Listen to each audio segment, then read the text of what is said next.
President ko tui ko tuku tahen yang utamai kumari pemene kau fononga I he whai ngā maari e koe ni kore a te whamanimone te tau tautani lewa e kau whanonga te apehe ki o mo tamai ki mari e nā mea mai nā hūmai o mea mai ki o nā ngai mea anga koe ne mau pe koe ia ne mau pe koe ia whahoko lewa e tau lotu na hei pe tau lotu o atu ai pe mo e tau porkalama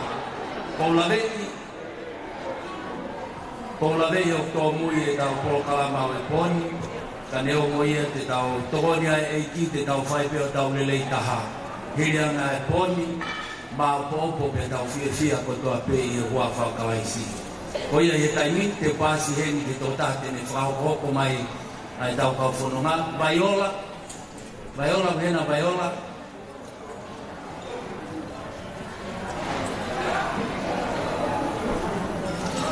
Vaiola e whahoko atu pia miheni ko ne mau pe ia DJ whaonga mai Kai malo o pito te tau pasiheni ke mai ka ke tō tāko ia te ne whahoko atu nau mai hingoa malo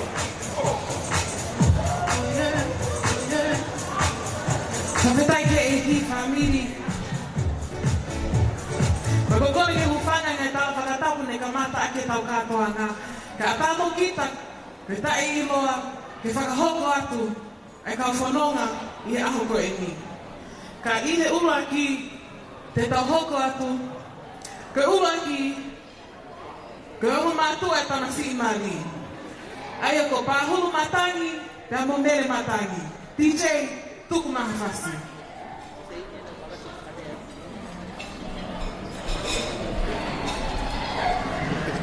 Kapetai ke e ki.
All the little page boys for Homotai Ni.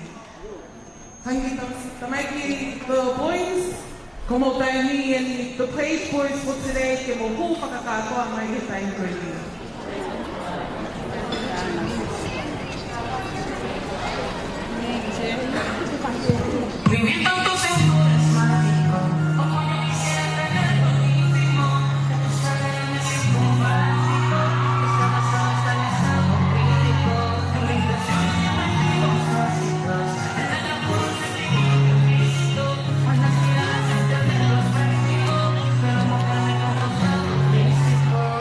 Figura que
groom. Me lota whara se le mea tonga lelega hapai, kolonga moniua, mele matakaiongo, te me le ako te au, malako, kutupongi matakalaki.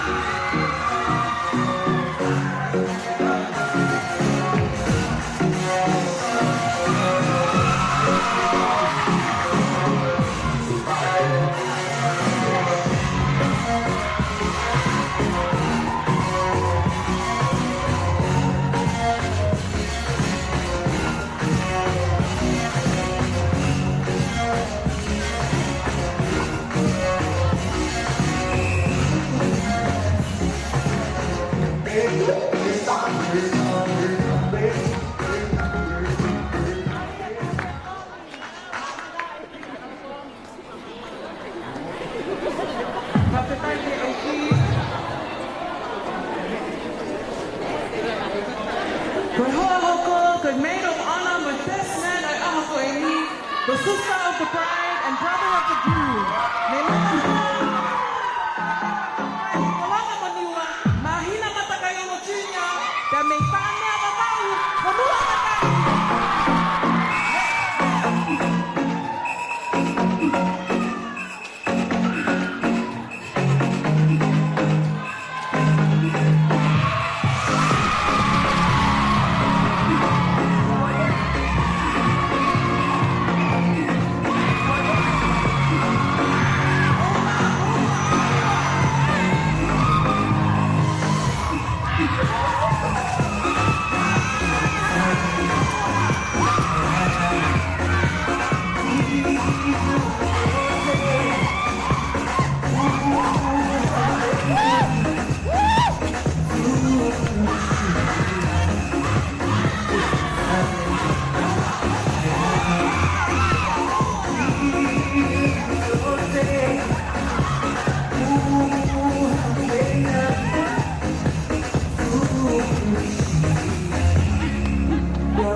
Ke tau tari e aha koe ni.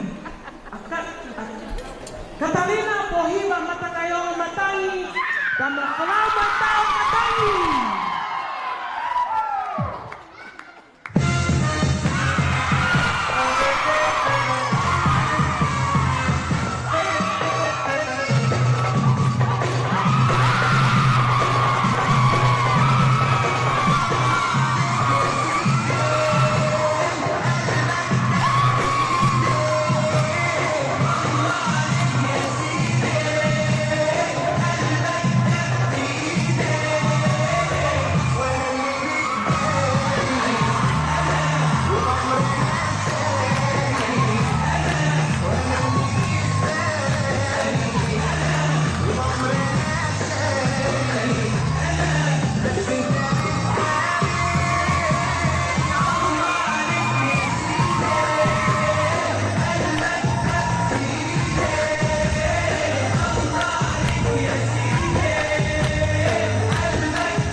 Whawhetai la ki eiti. Kore ka mo mea hi ko lema. Kore a ki ka o whanonga. Ka o whanonga. Mo lava tuai peki mo tō ki ta mātona mo loko ki ai. Kore a ki o ko whanua ka maa ho waifi.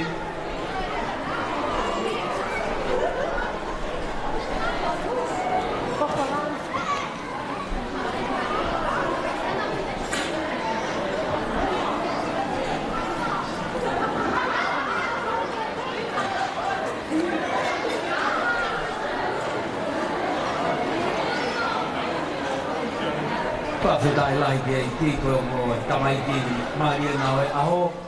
Nua ka ngā pohiwa.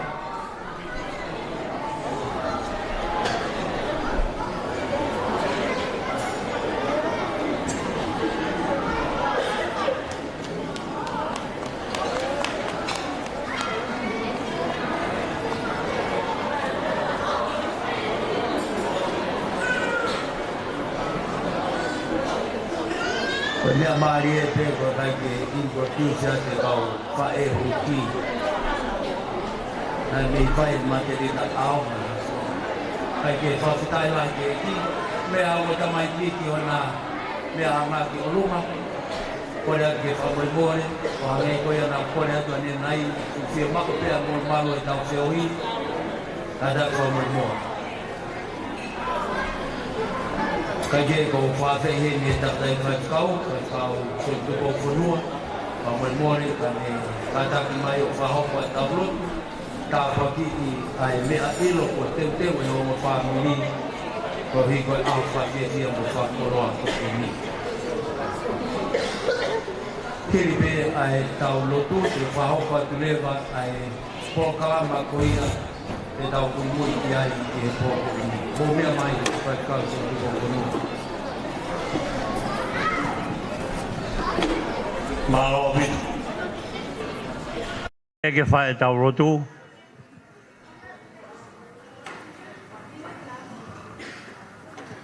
Ko la watu e ta whaki koe e tau whakawhiwhia. Ka whae ha tau rotu. He kai ke utoe tau toi hiwa. Ke whae te pēr tau rotu. Tau rotu. E sisuna e pehe, hofa ki e mama. He nā ke whehia ke mate ha taha, i ane anghala. Pea ke tō he tau, ke hao pea e tangata. Pea whai mo fuaka koe ki ke mate koe. I ha mau tō ki mala. E o tua mafi, ko koe mau tamai tangata. O ke tatau ai pe ane afi, pea moe ahoni. Pea pehe pe o au ke tangata, o mau whanonga. He koe arifa moe o meka e a whiona. Ko koe pena he kamata anga, pea ko koe he lolotongani. Pea pehe pe ke tangata. O mau whawhetai ki tā ngata ki hea whiona. Koe whuwhotu kutuku kua ke whai mō mau tolu. Ai whuwheo hi koini. Ho omi, a tā wōu koini. Pea pehe ke kaunanga koini. Pea moe whare fo ou. Ne ma o tiri mea i mei whalotu. Nā tō ai, he Palestini, ai wholofola. O whai aga e whiohi, mo i whakanofo, o ngā mātu a koini. Pea mau whiwhia ko toa pēr, ai o ngā whamiri, mo ku mau tolu ko toa pēr. Kai ke mau rau hingoa, he kua whioi hea whiona ki mau tolu. O tua ku mau toi heni, i he marumaru e whare koini. Ke hoko atu pēr e whiwhia, ai o ngā mātu ani, ta pehe ke whamiri. Ke tuku ai bea kororia mo e whawheta ki hea whiona. Ho tataki mai ki naua, pe mau rawa o whakapaui. Mo oange ngai furufora. Ke hoko atoa ki na whanonga. Pea mautui e o tua o kai kia hame ai a wheharaki. Leo ngok maua o mai ke whare koe ni e o tua pea ku. Tō ohi e ngahi mea ko toa pea ku mau whai. Ai mau whau paui koe mea ko toa pea. Koe whinangaro pea a whiona mama tō. Au tō maua o mai ke henu ko amana ke mau i mau mea ta koni. O mau whia pea. He ko hange pea ko ho mea a tu. Ko mea kai. Ko tūturi pea ke whai. Whinangaro. Ho tamai. Pea mana ke mau mea tokoni maha mau sino whamateri e. Ke hongo mea mari pe moku mau tolu ko toa pea. Kaya ha mea te mau manako pe te mau whaamu ki ai. Ke mau tūturi pea ke whai ho whinangaro mama tolu. O tua ka ilo. Hai mea tokoni koeni. Ilo he ho Palestini. Lawe apu kau whawhikau mo mau tolu ko toa pē. Hong family. Ke whamaro ke mau sino. Ke hoko atu ngai polo kalama ko toa pē. Ko ki tutun mo mau tolu. I he whawhiko ni. Ko mau rotun mo mau whawhitai. Ka mau me tokoni. Whamaro he ke mau sino. Ke lawa ngai whatungia ko toa pē. Sukalai ko alo. Ka ko mau whamoi. Amen. Hello. Whawhitai lai ki eiki, whamalo lai ki tangata i whawhikau. Whawhikau sinu tupo whunua. I he lotu, bea mo i tāpua ki koia. O i tau mea ilo ki he kātoa ngamari o e ahoni. Whamore o kou toi kore atu. O whia mau pe molu malu a e tau whiohi. Kore atu ki loto whare. Kātak whamore. Kātak whamore, o puke hi whope a mau luta, o e tau whiohi o kwhai. O kou kore ke u howhanga atu i he tala whakatapu ko o siono au whaki. I Saione he tangatai ki Palestini. Aia, nā ne whakahoko e kātoanga mari o e ahoni. Pea kou kore ke u tala mo kā pui. Ka poke a whainga mari e koe ni ke whakahoko atu ai o wau polo kalama o e kātoa ngani. Hiri pē whakahoha a. Hiri pē whakahoha a kou lawe i pē. Kou hi o hange koe lotu nā tau whai. Ne ongo hange o ngari tō mui ai polo kalama kau tau tui. I he tokoni ai eiki o tonu ai mea ko toa pē. Pea kou kore ke whakahoko atu ai tau polo kalama koia ke kātoanga o e whiawhini. Hiri pē whakahoha a, te tau whakahoko ha rea e whā. Rea e whā. Ko rea uruaki e whakahoko ia, pea me he tamai ko ia, whaahi tamai ko ia ai tamsi i oe aho, a wholau matangi. Pea hiri pē ko ia, e toi whakahoko mo rea e taha, i he konga ko ia o e whine eiki ko ia, o e tamasi i oe aho. Pea hiri pē ko ia, te tau hoko atu ki e whaahi ko ia ai taahine, pohiwa, matangi, rea e taha pea me he tangata eiki ko ia a pohiwa. Neongo kone mama o atu, si tikoni ko Solomone matakai o ngō.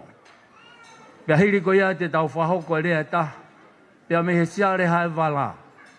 Ka inga ko ia me he utulongoa a, ai whae ko ia a pohiwa matakai o ngō. Pea hiri ko ia e whaosi aki, ai tau rak polo kalama ai lea, e whahoko atu ia e visone ki he kahau o tonga. Pea koutu i kau lea, ko e stukunga maari e mea kotoa pē, hange ko ia ko ke mea i. Miniti pē tolu koutu i ko whiunga, au pito e ngai lea te ke whahoko. Hiri ko ia, hiri e lea ko ia a visone ki he kahau o tonga, whamore te tau hoko atu ai pē, ki he tutu, ki he puhi ko ia o i keke o e ongo tamai ki maari.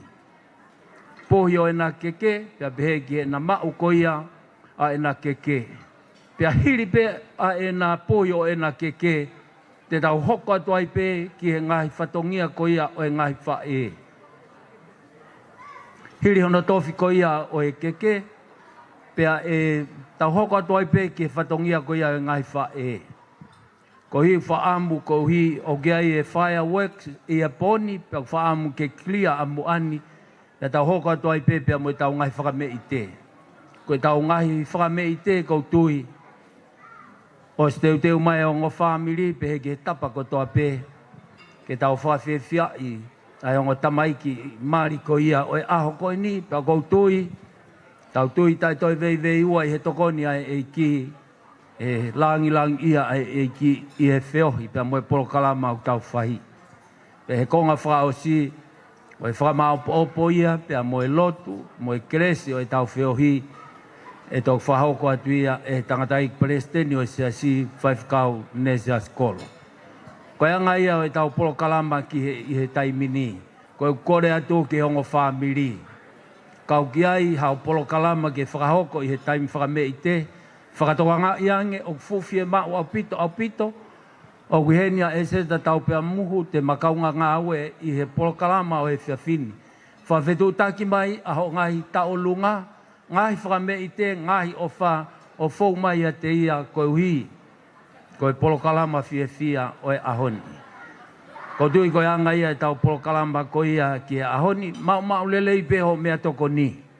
O ua tike fu whakawave, o steu e honga whamiri. Mau lawe i pe kua loloa, hange o kungali loloa e polo kalama o e ahoni.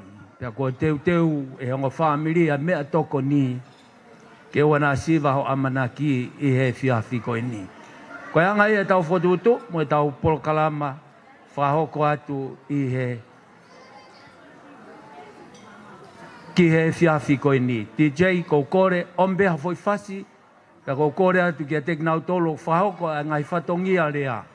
Whamore ka hiripe ai fasi koe ni. Ai fasi koe ni, whakaholo i lope ki a tangatai Palestini, kai umaa ki tau tolu ko toa pe. Hiripe ai fasi koe ni, whawhe i ate ulumotu. Ko ia pia me tawhaki ai tamsi mari, a pahulu matangi ke ne whahoko e tau lea. Malo au pito.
whawhetai lai ki ei ki te tau whawa koia e whatongia rea o e poni e whahoko atu e taho e ngahi tangata eiki pe koia a wholau matangi Aia koe ti koni paia matangi.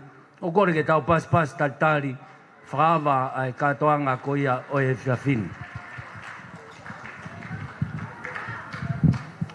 Ko kore peke o te whai pia whakatapu. Neongo na e whai e whakatapua e whiohi na tau whai he uruaki o i konga i Saione. Pea o honga peke o kulotoki te whai pia whakatapu. Whakatapu peke hea whia lau maari e maani o tau lotolotonga. O ku tau tui o ku i kaiki te mawahe e tau whiohi. Pea mei he lau maari o e ki. Whakatapu atu ki tangata i Palestini. O sia si tokai kolo i a kalaisi. Whakatapu atu ki he whanawa hoi ku haa matapure. Whakatapu atu ki he tangata i ki whaiwhikau sea. Kau maa haa taki lotu. O kua te whakatapu ki he ongo whahu. Ongo whahu ko ia i he ongo tamai ki maari o e whiawhini.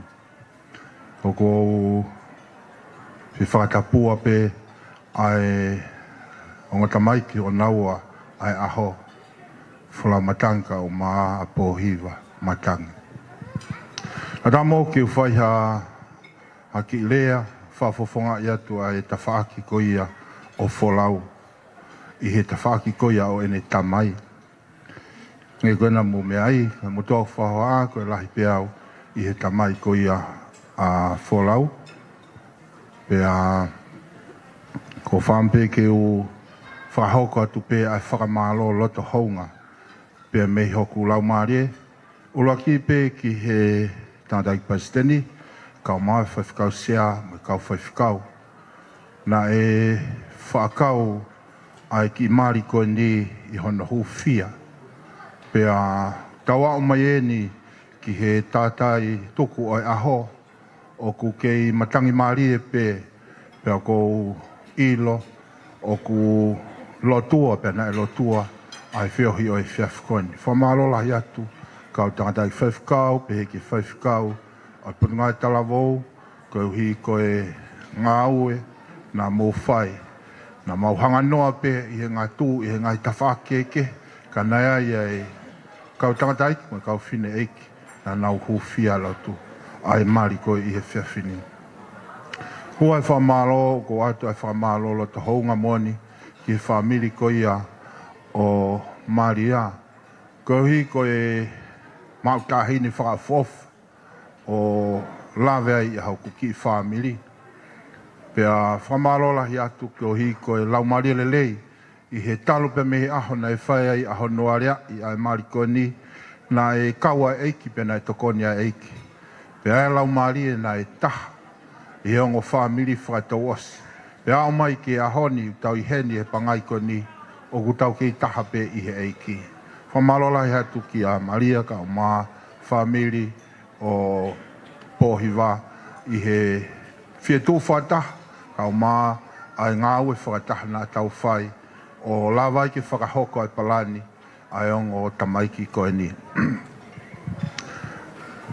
Ko kore peke o whakahoko atu pe ho mau tupuanga, koe motua o whahoha a, ko mau tupuanga o ki mau tolu koe ki whamiri masiva. Ka lau ki he whika o ku hala, pe ka lau ki he lau konga o ku ikai. Koe mea pēna a ku whātoka ngai he mau tutupu hake, nā mau fu iai pēha mata i koloa, nā mau piki ki ai, i he taimi nā mau nofo ai, i he lolo pā ngoi wawa. Pea ko mata i koloa koe a ku kei tuku whaholo mai pēia te mau tolu, pea ko mau tauhia si hova, nai kai ai te mau masiva. He neonga nai kai mau hasiriwa pe ko hakaula i o mau ni mā. Ka nai ai e ofa whakakala i si. Pe whekoi koi i ai e mau nofo i he eiki. Ko doi koe aho ia koe ni koe aho o i whiawhia. Pe koe aho ni o i maalari. Pe koe tōnga lea te o lea ai i he whiawhini. Koe lea koe ia koe whiawhia. Pe koe aho ni o i whiawhia. Koe pui tua, koe aho koe nai taimi koe nai whai ai hono I ono aho e fi ko ia o e ka wha. Na pau ke ua e toko ai ongo tama ke na fi o e ka wha. Pea koe toko tahana ne whakataka mai ai kawarei pulu. Pea koe toko tahana ne whai e fi. Pea koe taimi ko toa pēna e hangai he toko taha kona ne whakataka mai ai kawarei pulu. O ne oange pea pāsiange ai kawarei pulu koe. Pea talange he toko taha ke tama fi e. Fi e. O se atu mo kawarei pulu. Fi e. Ko ne mea pena ne talake fi e. Pea ne au koe ki he whakataka whaka o si. Pea ne talange lewa. Fi a. Mahino e kai ke toi ai hafui kawarei pulu e toi whakahoko atu. Pea mihe toko tako ia. Tak me toka ngā. Tahine pohiwa. Nā ku whautua pē pea mohok whoha. Ka mai whamiri ho whamiri. Nā whautua pē mohok whoha pea mihe ve vai ko kiri ati pea mihe lolo pāngo. Ka umaa ai api ko matala a. Ko mea pēnā mawhai pea mohok whoha ko e whi o e ka wha. He nā egu amanaki pea nā egu sio mai ke aho peheni. Pea ko whaampe ke whaiha noki na vei whaosi. Hok whoha i he whiawhikoeni. Ka hui umahino ki a te au. Hei kai pete whaha whoki mai ia. Pea ko hok talape ia oku. Koe alu ai pē. Ai ke. Teu ki lave pē ke whonga o e mawhi kawha nai whai pē mo wholau. Wholau, nei ai taimi nā ku na moa i koe ai. Koe whonga pē ia e ku whi. Pēnā ai taimi nā ke tupu hake pē hanga o waloki i mawha koe. Koe whonga pē ia taha i ku whi. Nei ai ngahi fōi kawarei pulu nā ku whakataka atu pia ke toa loi matai. Ho tai whie maari e. Koe konga pia a e ku whi. Pia nei ngahi kawarei pulu nā ku whakataka atu pia ke whie ai. Koe konga pia taha. Pia nei anga whe e ta whi kawha nei whai pia me api ko matala a wholau. Ka nei kaite ke amanaki koe ki he aho koe ni. He ai aho. Te upe atu kia te koe i ahoni wholau, whia, koe ku osia. He kai te ke toi sio mai koe ka te au wholau, te utoi hanga whakataka atu haka veri pulu ke te koe ki ke toi whi. He ko ke hoko koe, koe eiki waka, i he waka hoki whamiri. Pea koe whia koe ia wholau, koe ne toki kakato ia ai whia. He ko whakakato ai whia i he ahoni. Nai aho peheni nā ku sio ki ai. Nai aho peheni nā ku amanaki e hoko. Pene ongo nai hau tuu e ta whikawha nai whai pe me lolo pāngo. Ka nā ku sio ki ha aho peheni. Te ke toki ongo i ho whia.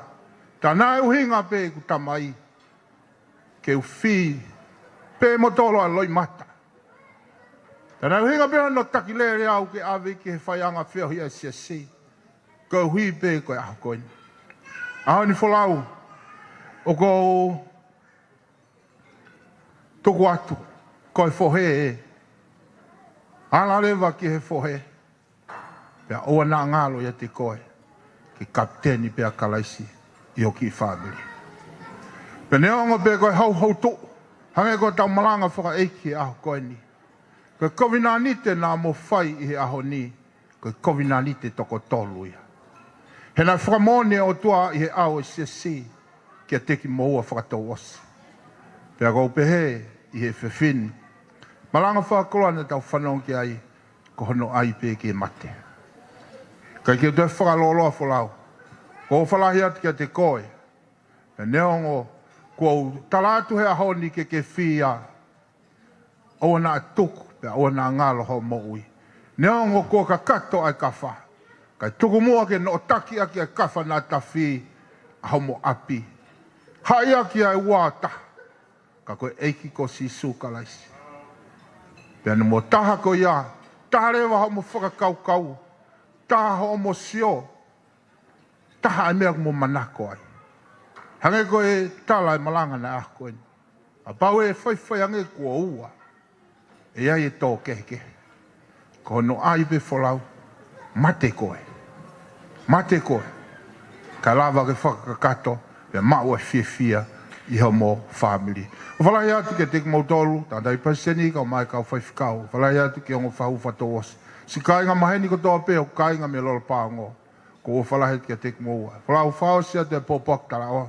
Pōpoki ofa mai a ha o kui pe menu sila. Tara mai pēna ofa ke te koe. Talo ene lo tua koe. Pe koe hao ni ko te tau mai ke whia. Kai kai tuku ene hu whia koe. Pe mai langa whare o ku ke whai. O walahi mai e whine iki. Pe menu sila ke te koe whalau. Ke he, ka hare au tōki tua. A mole mole ia ngā. Koe poto poto pe ani mui. Tō au whai ke ati.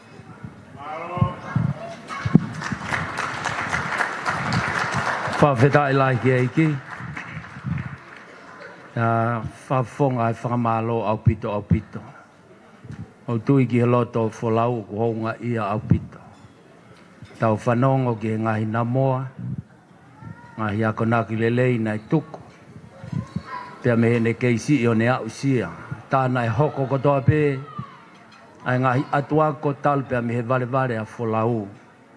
Ko hi ko teu ko aho ko ni ya ia e tau una loto lelei amanaki lelei au pito o hi ko fare ko fotu pou turiki aki ai e ko kalaisi fainga mali ko ni te tau tuange re vai ki rea hono wa rea ia me fa e ko ia a folau fa ko ni fine e ki a folau a mere fa more ka e fa hoko leva ai rea lolotonga ko ia kore atu ki he tawhaki koia a Pōhiwa, tawhaki a Solomone Matakai o ngō pia pehe ke tawhaki o ne whine eiki Maria teu mai. Ai woho mou o ngō lea. Kokore ke tau pas mai ki he kaunanga koin e teu ke whahoko halea ma tau tolu. Malo. Malo au pito. Kokore pe ke u whakatapu ki he tamayo eiki nai kamata i ai lea oi ahoni, pau kore ke uhuwhanga atu, he tala whakatapu kakato kone ao whaki. Ka tamo oku ke whakahoko atu, e whakafufonga, ai lea e whaamili, oi whae a wholau. Ko hingo e whine motua o whahoha a, ko loviana tupou, pea ko uhinga e ku iheni i he whakawhiewhia oi ahoni, ko wholau, ko moko puna ia, hoku me heitanga. Pea neongo o kou ilo pe hoku tuanga, ka kou whiewhia pea ulau koloa mo lau tāpu aki ke tongi e whatongia. Koia ko whawhetai ki he tui o e langi, he tāpu aki o e tau lama gune whai, whakahoko e tau amanaki, ke aho whakawhiewhia koe. Koia ku iai whakaapapalahi, ke tangata eki Palestini, ka umaha a taula eki, ko nau whakahoko e whatongia mahu inga o e ahoni. Ki a wholau pia moe hoa o whaanga he ahoni. Ki a haki tuunga lea pe kou whie lea ai. Neongo kua kakato e whatongia pia moe tala i whare. Pia moe tokoni whakalau maari e kua whai ma e ongo mea maari. Ka kou whie o atu pe ki lea koeni me he whae o pehe. Ka wawhei nofi e wheohi pea ku tupulaki ai e ofa o ku mooni.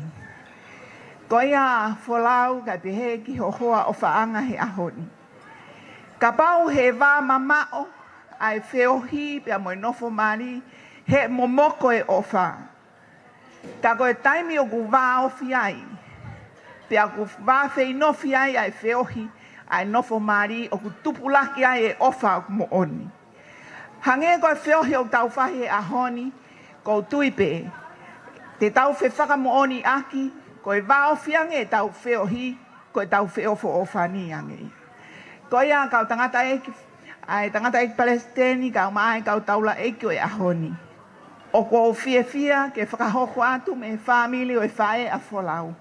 A e mau hounga ia, pea mo e mau whia. Kai ke lawa ke whakamatala i ho mau loto, ai whia o mau. He whai whatongia lelei ko mou whai ma ai whoha koe ni he ahoni. Ko ia o kai ke mau au halea o whiunga ke o atu aki ai whakafofonga aki ai lea ko whai he ahoni.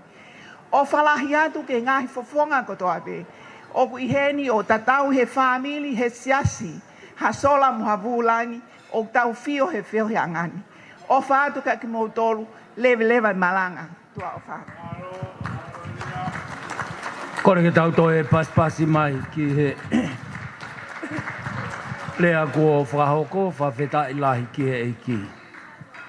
Whawheta ilahi ki he eiki, ko kore at pe whamore, ko hi ko e ta whaaki ko ia whae ko ia ai tahine mari o e aho. Ta whaaki ko ia ne tangata eiki, ki a Solomone Matakayong, ne onko ne mama watu, ka ko whawhehe ne tō tā ko ia kune whahoko e tau lea ko ia, ke whahoko le vai e he taimini, pia whamore, teu mai pe mo lea ko ia, pia me he whae ko ia tahine mari o e aho, wha ko ia a Maria Matakayong. Kai ke, ko kore ke tau taritari, paspasi mai ai tangata i whae whakau, me whahoko atu a lea, me he tangata eiki ko ia, o e tahine mari o e ahoni. Malo.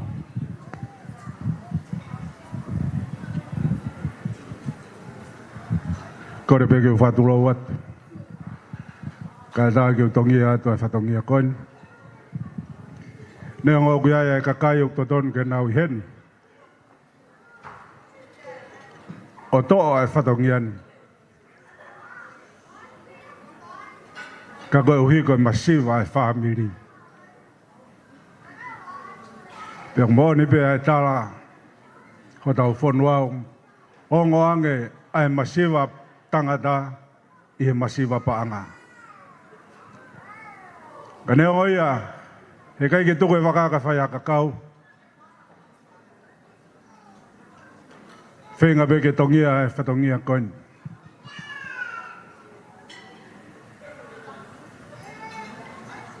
Ko tala whatapu e ko tala mo kāmpui he urakirea. Pia ko kore whamore atu. Tūpe mō ke hūwhanga tuai. Kai whakakato atu e whatongia e whiwhini.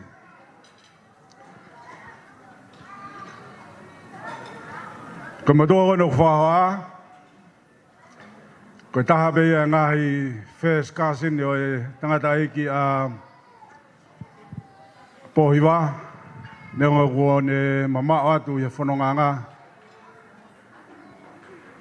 Ka kua utuu i he ngahi ka doanga peheni. O langa waka kia Maria. I ngā i whatongia o Solomone Matakayongo. Koe tōnga rea ko wham ke ure ai. Pea ko tuive e pohiwa ka pauna eke i mo ui ho tangata eiki. Tene o atu pea rea koe ni.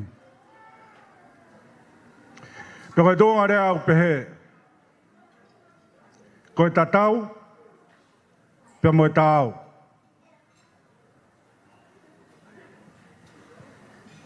A mahalo e pohiwa e ki uhingange kia te koe, ko uhi kono whanau i koe murini. A equality, pea moe integrity. Koe tāu, pea moe tatau. Ko ngani, ko maa alonga ai whakauhinga i ngāo e teknolosia. Pea ko hokorewa ai tatau ia, o ne whai ea ai whatongia o tāu. Pea ko noforewa ai tāu ia, kai hopo mai ai tatau ia ki mua. Koe tāu e pōhiwa, o lawa ke tau ilo i he wholofola i ngāi aha koe ni.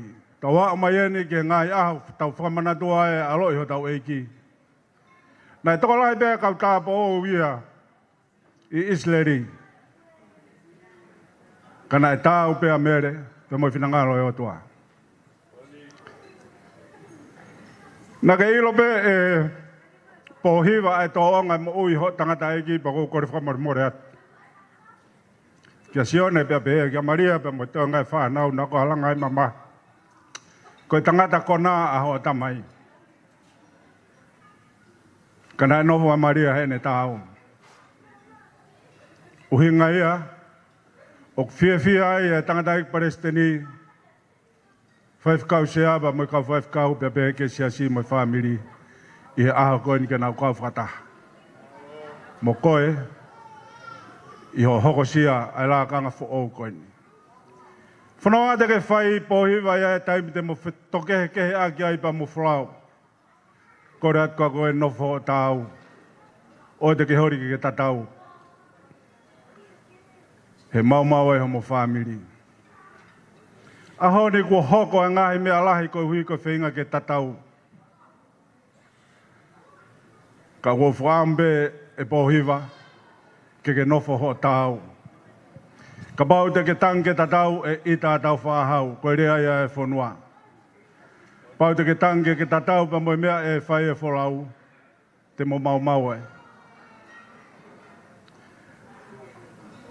Mau inga au pito, ke oua te ke whenga ki ke tatau. Ka ke whenga mau pe, ke tau. He koho tau, e meri noi homo whamiri. E ofai a wholau ia te koe. Pea e tonua e ako naki ku whai he tangata ik Palestini e a koe ni. Koe tāu e ua i whi ke anga nofo ki ono hu se pāniti.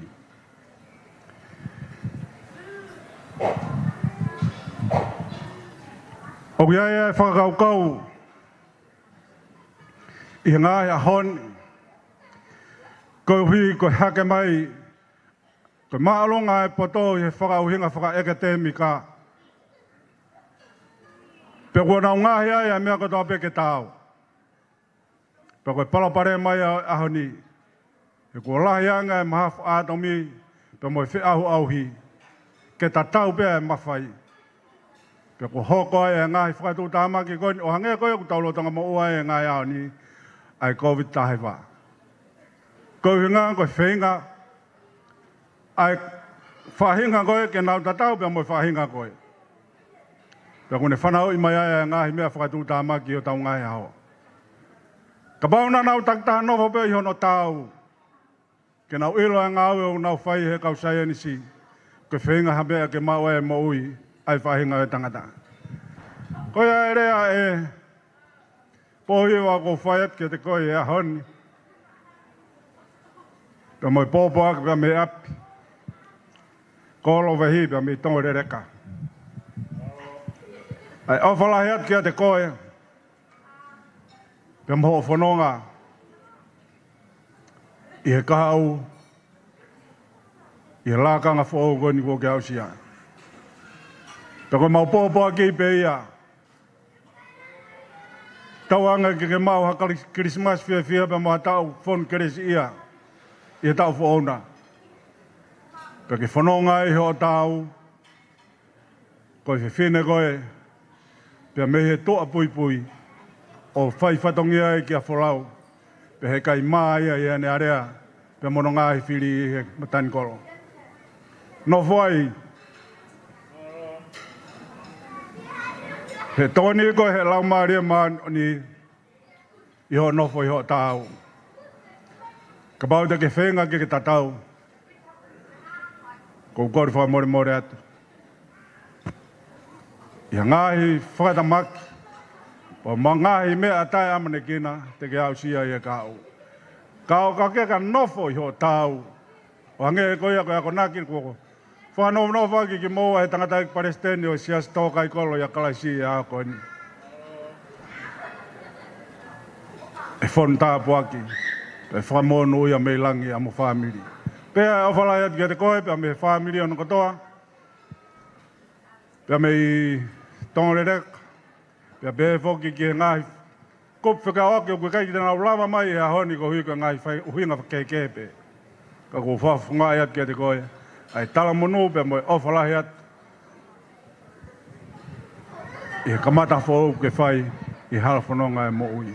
Lewa rewa e malanga o tau atu.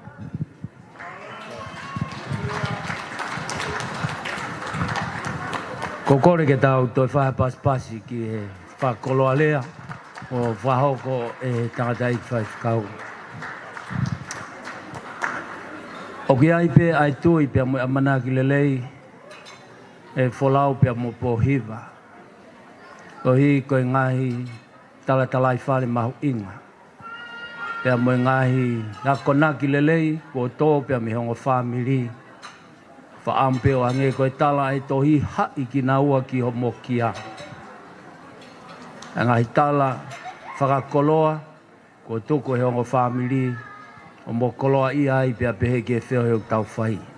Tau whahoko mua lea whakaosi. Pia me he ongo whamiri e whahoko atu ia e whaahi whae ko ia ai tahine mari o aho a Maria Matare. Tau pas mai ki he tokotaha ko indi, dene whahoko atu e tau lea.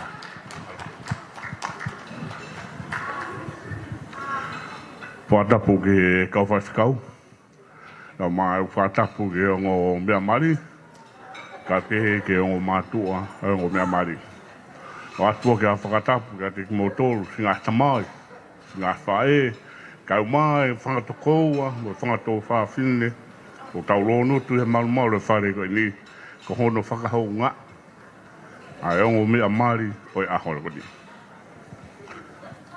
Te ulawe ke he pigia, ta mo Maria, o whahai o whae. O ko uiloi, o uhene kau nam toka. O ko uiloi, o uhene kau kolonga. O ko uiloi, o uhene kau wawha. O ko uiloi, o uhene, ai kau ni taua. Nai tupuha ke e kukui he kwanau o talanoa, me whonua koe ni ko nav toka. Koe motua ko noa. O whanau e noa e whewhine,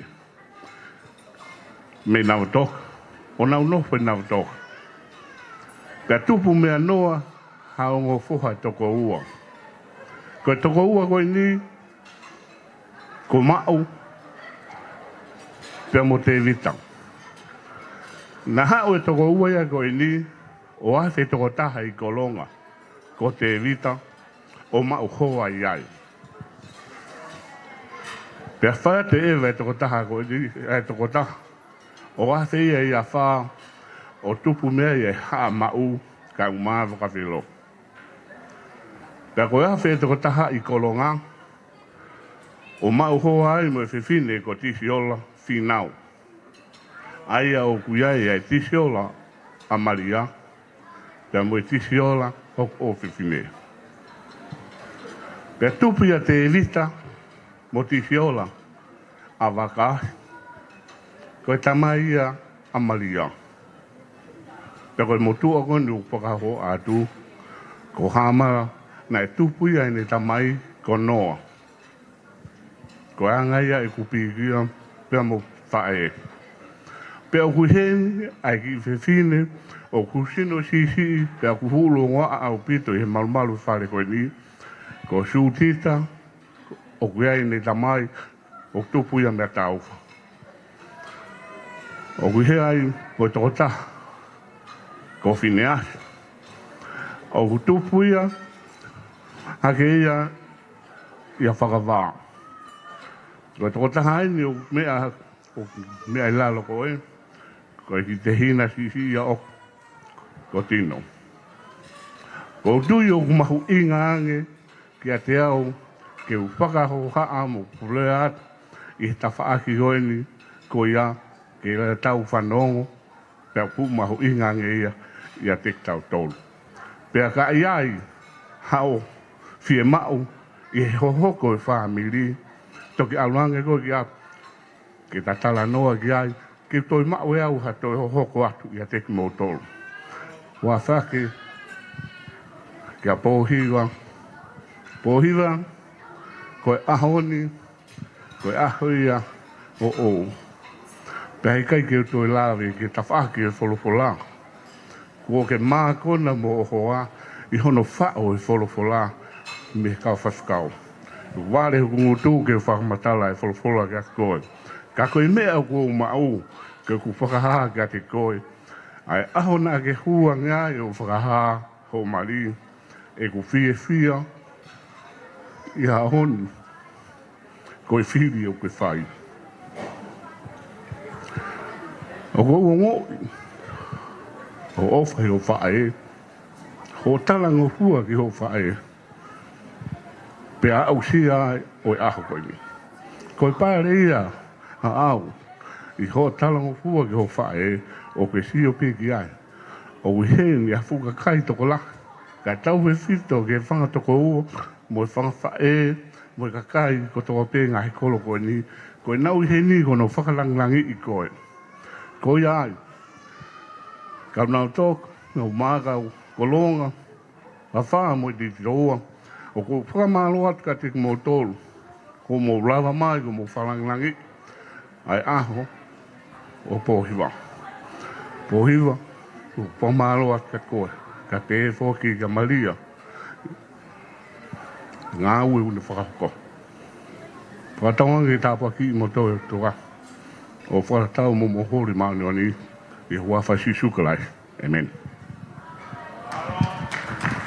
Kore ke tau to e pas mai ki lea whakoloa, whakaloto lahi.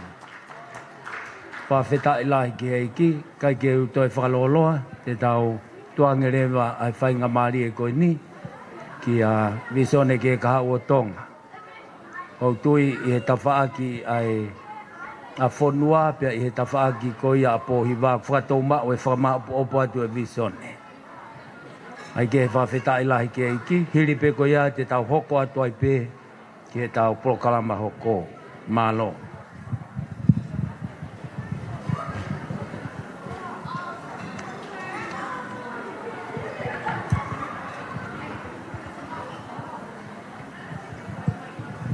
Ko kore pe heni, whamore pe, ka toi whetu pongpongi, ka tupe mua ke u hao hake. I he pangai koe ni. Neo kua hufanga i he tara whakatapu kakato o e whonua pa moe lotu. Ka kou kore pehen ke whakapa ke eik Palestini. Ka maha no hoa. Pihe i tantaik whaifkausea ka maha no hoa.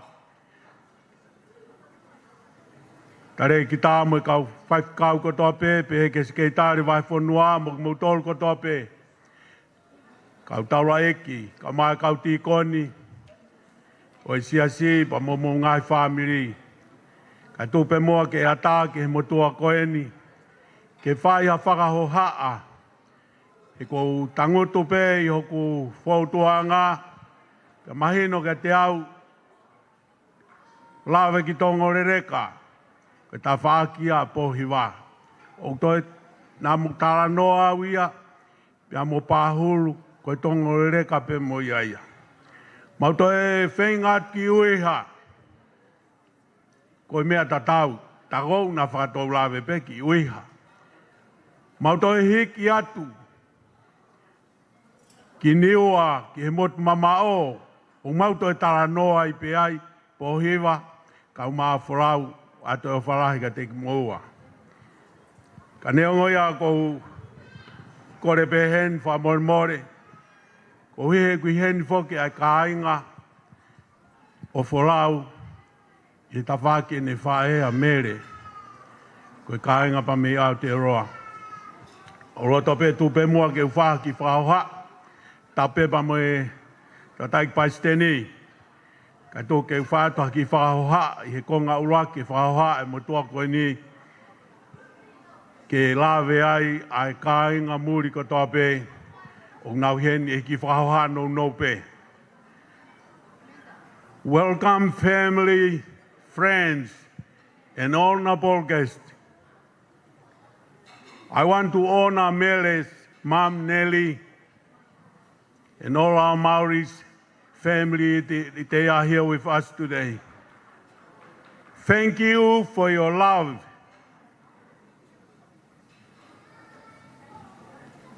And always be there for Mary and the grandchildren. for your love and your support and all your family. Thank you for coming today and support Folau. I'm grateful for the opportunity to share a few words in both English and Tongan. On behalf of the two family, also Pohiva and Folau, that is the day they choose today because of their very, very, very special happy day. It has been my privilege to witness many weddings, and I wanted to share a few words of encouragement to both the bride and the groom. In the New Testament, Paul provides some excellent counsel to newly weddings. In Ephesians chapter 4, verse 2 and 3, it reads, "With all humility and gentleness, with patience, bearing with one another in love, eager to maintain the unity of the Spirit in the bond of peace." It is important in any relationship to show humility, to listen, and to avoid trying to get your point across. When we show patience and love, we are ultimately creating a peaceful environment. I want to share a few words now to the groom, Folau, but I want to say something to you, Pohiva. Happy wife, happy life. Folau, you must love and respect your wife in the same way you love and respect your mother. Because one day your children will learn from your example how to love their mother and how to love their future spouse. This same counsel is important for the bride to show the same respect to your husband. No marriage is perfect, but all successful marriages require effort and sacrifice. May you have a happy, long marriage filled with good health, harmony, love, peace, happy and abundance. In happy marriages, husband and wife love and serve God and one another. They are divine, not man-made. God ordained marriage from the very beginning. In Genesis chapter 2, verse 18 and 24, the Lord makes four significant pronouncements. First, that it is not good for man, Folau, to be alone. Second, Pohiva, that woman was created to be a help meet for man. Third, that they twain should be one flesh. Fourth, that man should leave father and mother and cleave unto his wife. May you both invite the Spirit of God to stay in your heart and lead you with pure love of Christ always. Pohiva and Folau, e ahoni ko i kai te motoi siu lolovao pe siu i mafua uta ka ko mo siu i alai moana. I kai hatoe whakawhalala, osi e whakamohe mohe, osi ai pehe ko koe be pohiwa, pehe ka koe wholau, koe ki i pere ki moua a mamoteti. Ahoni, ku pau ke mo taha i he mea kotoa pe. Taha i e ofa hao hawa a kalaisi. Taha i e whakaukau. Taha i e whemahino aki. Taha i e whetokoni aki. Taha i e whakamore more aki. Pea taha i e whekātaki aki. Whalauen pohiwa. Manatu hei kai a fua maupe, molangi maa. Whakawhea sisu klaisi, kene taki ho mo whanonga, mo i whau whamiri, who'ou. Whatawange ke mo mau ha whamiri whonu i he fia, momonu ia, i he eki, ko sisu klaisi, kai tonu homo whanonga.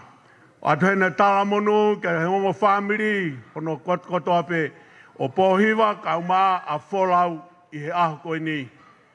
Kai ngā ofa koto ape, atu he tala monu. Pataonge mo mau ha Christmas fia, mo ha tau who'ou whonu i he ngahi monu ia koto ape, i he tau who'ou na tua whatu. Tau toi paspasi ki a visone ki e ka haua tonga. I e fuwha koloa lahi pia moe. Lea mo oni ako naki lelei tō mai ongo mātua maari o aho. DJ, whamore mori tuku maha tau ki voi fas. Malo.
pito ki tau whewhine.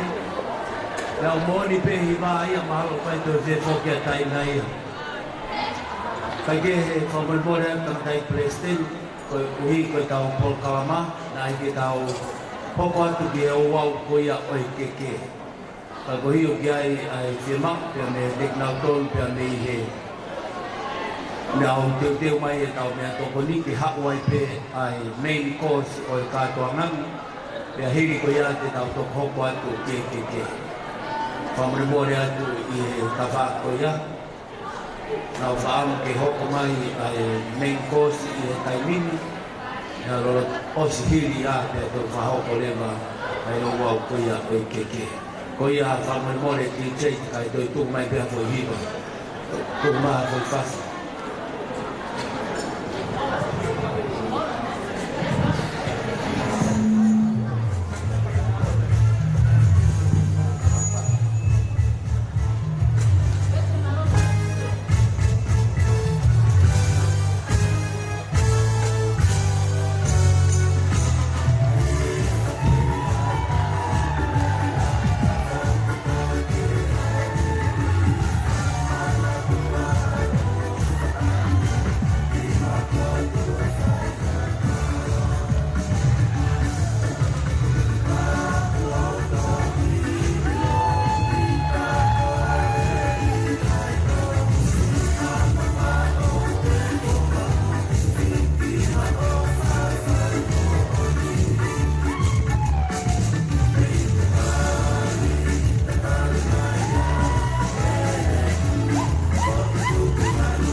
Just at this time, we'd also just like to give a warm namaste, merhaba, kia ora, kia oranga, talofa, bunavinaka to all of our non-Tongan speakers this evening.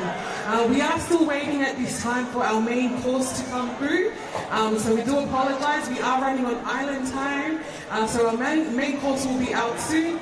After our main course, we will then be going on to the cake and the slow dance. So to our non-Tongan speakers, whenever you hear the music, it means it's dance floor time. And you don't have to come to the dance floor here where everyone can see you. You can dance wherever you are, because Tongans were named the Friendly Islands. And because we are friendly people, we just love to dance anywhere, everywhere, and we hope you are enjoying this wedding celebration with us. So yes, our main course is beginning. So yes, we'd like to ask the DJ just to continue on with the music. And yes, thank you everyone. Thank you for your patience.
Koe ni ko kamata ni omi main host o te taike eki.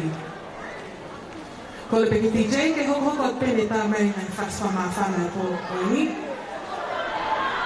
Te hiri ai ma o main host te ta hoko ki o wawe ke ma loa pito. DJ, tuko me hokas.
Whawhetai lai ki ai ki.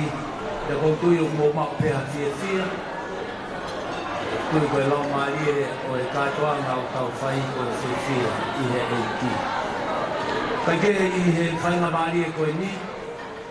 Whainga maari e koe ni koutu i mō mao pe ai main course koe a kua lotonga koe a ono tu whātu. Ake mao pe o mea toko ni. Kore pe ke DJ ko i whasi no pe taha. Kai te teo mai ai o ngā tamaiki o e ahoni. O ngā tamaiki mari ke whahoko lewa ai tofi koia o e nā keke. Te tau rak whahoko pe ai keke koia tahine mari a ko hiva. A hiri koia te tau tokokoa te keke koia a wholau matami. Te ahiri pe koia, te tau tō hoko atu ai. Koia DJ whamorimore, tō mai pe ki ko i whasnau no pe.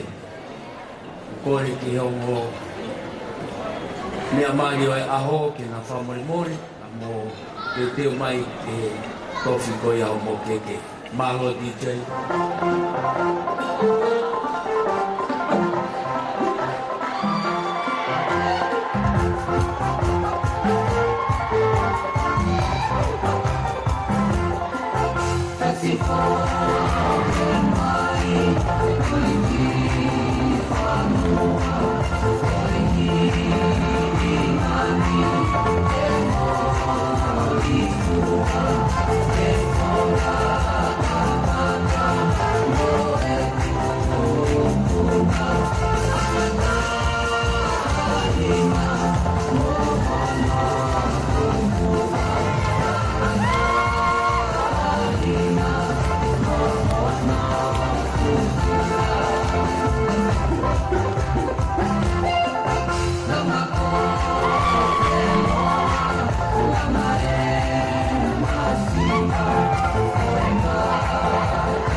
Kai ke aunga mo vuri li osi.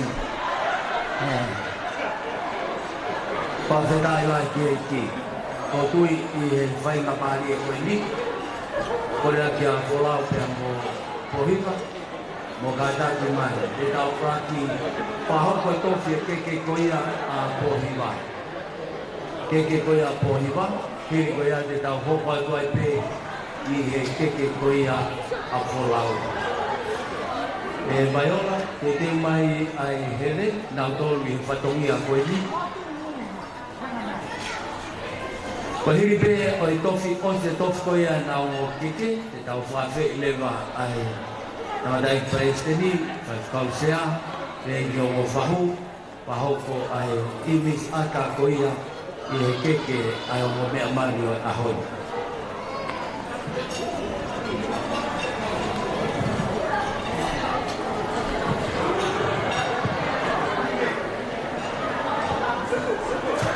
Kore pegi loto whare whamorimore tau amana ke atueni ke taha ngā i o wau mahu inga ko ia o i o mea mari ko whamu pe ke tūtuhi whai tau longa a Whamore more.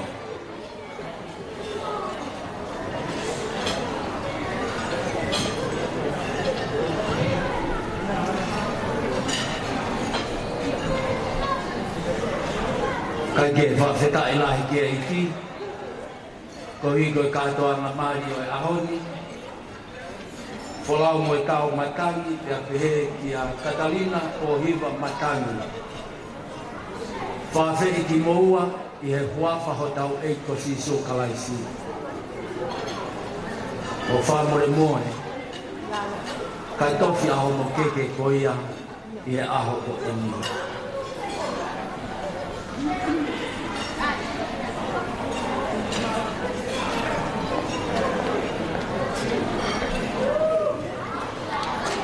Tau pas mai whawheta e lahi ki e ki.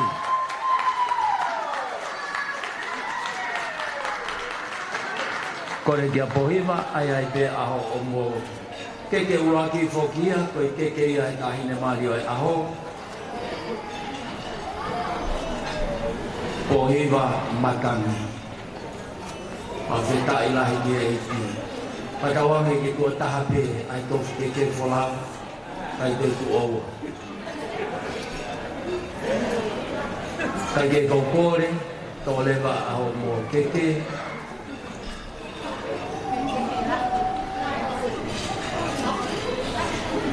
Whawhetai lai ke e ki. Tau toi paspasi mai. Wai la vai a whawa, tō whikoia o e keke o i tahine mani, kore atu ke mohoko toi peke e keke koia ai kamisi mani wholau matanga. Mea whawhiawhia ai tala mo fua, ko mea whawhiawhia ai tau whai ai mea kutoa pē. O mātu onga he mātu o mātu e whisu o kawasi.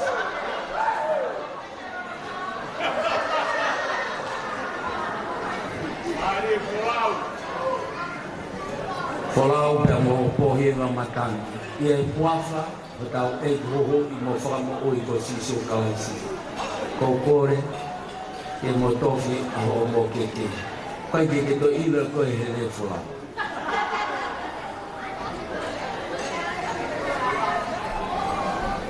Tau toi paspasi mai ki he tofi keke koia. Whawheta e lahi keki e kohiwa toi tofi peha mo me keke hena. O mao ai. Te teo ko whai e whamiri o wholau. Whalangurangi ia ki homo aho. Ia aho ko e ni.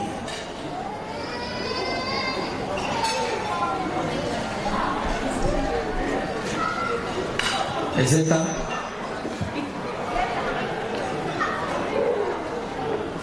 Tau toi pas whawheta e lahi ki e ki.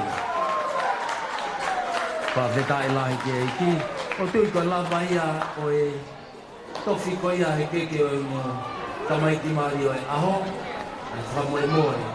Moe hen te takatai presteri, o mai tau takatai whaifkau, he ki o mo whahu, o whamoe more o mai ai ha ata pē, e nisi ata, o tui e tū whaholo e alaka na whanau a aho, e na whahino hino ki ai, o keke e ni, ai aho nai whahoko ai o ma aho rahi ko ia, whahoko whamiri o e aho. Hiri pe koe te tau hoko atu i he o au tau luma, a tāre wa amu anu.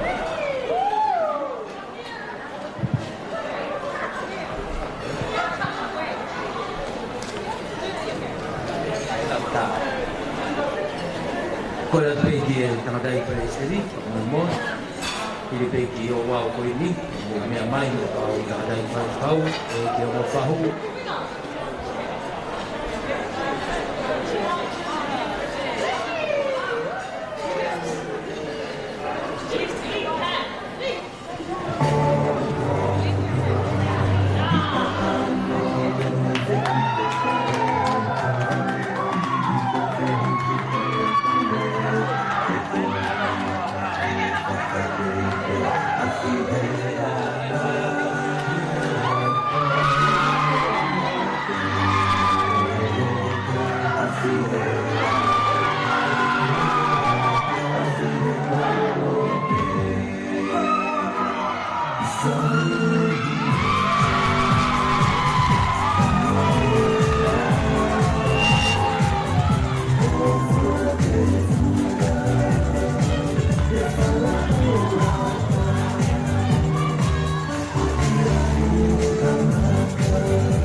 Korea ki presidente pa mole kau fai kau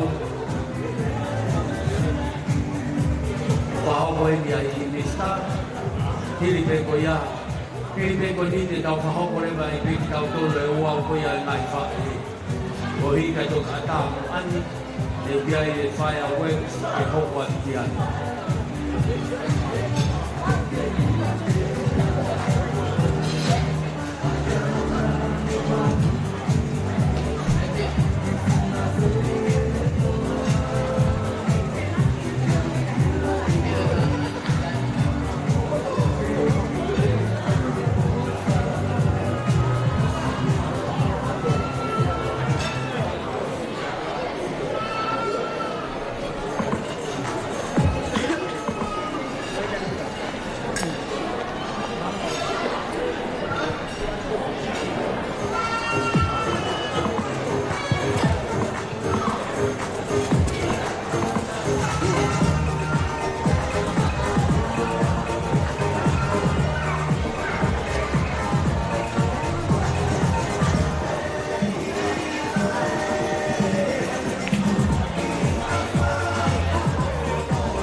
Whakatahi ko le te whainga Māori ko ni ke whāmiri a Wholau, o mātu a Wholau, ke mga mai ke mō tāma o mātu a Māori.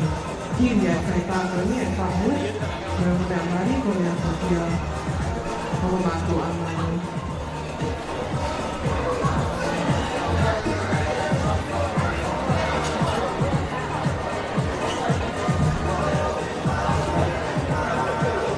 Pahulu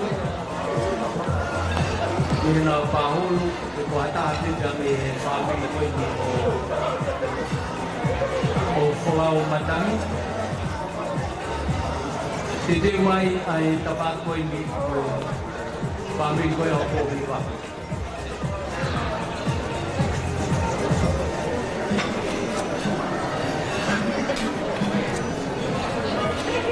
kaya malo pito ko le ki Maria Motu mao ai pe iai kore atu ki he Maria pe koe family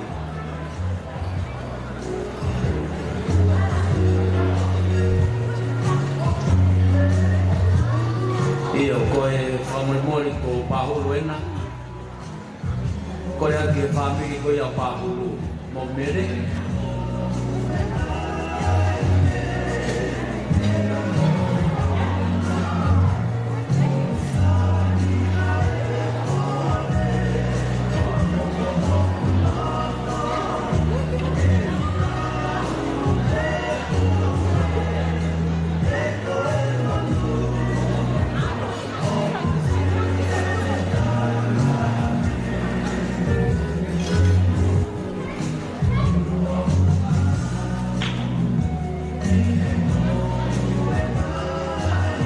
Tete mai ai family ko ia ko Solomon e ia Maria Manakai.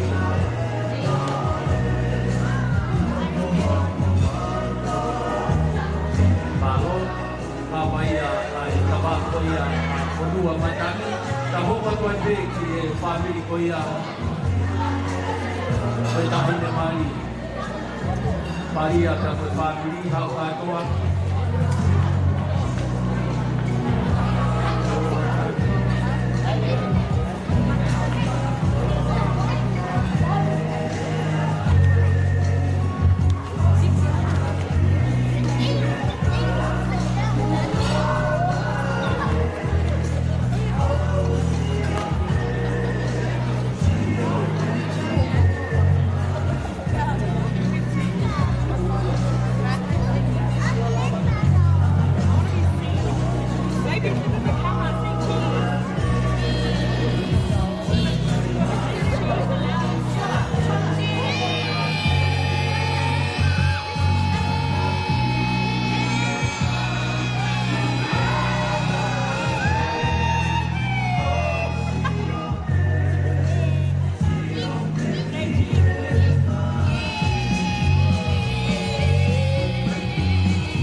lama kuia mau koi iska pia koi keke mai o mea mai o hapo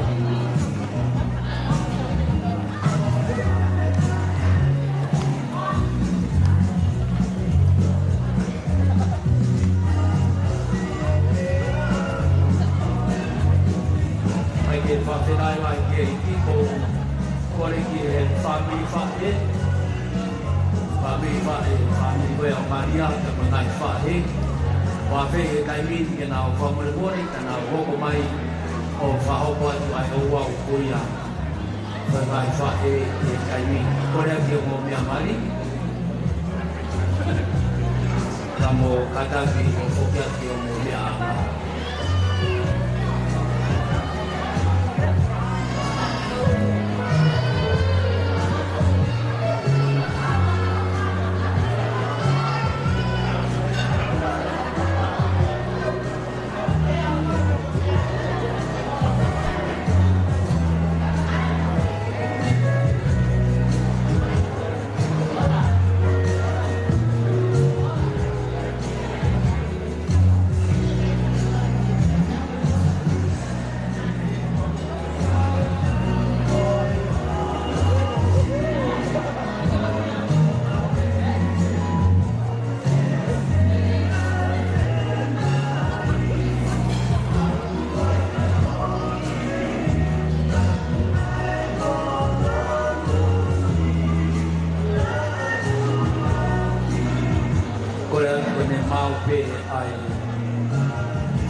tu mai pe foi faz peta tau ke tatani o te area mo fae pa me o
tō koe ni e mai whae o tau.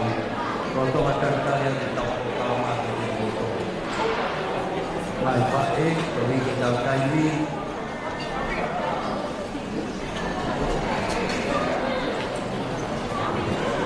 Ko koe atu ka kō mau e mai whae.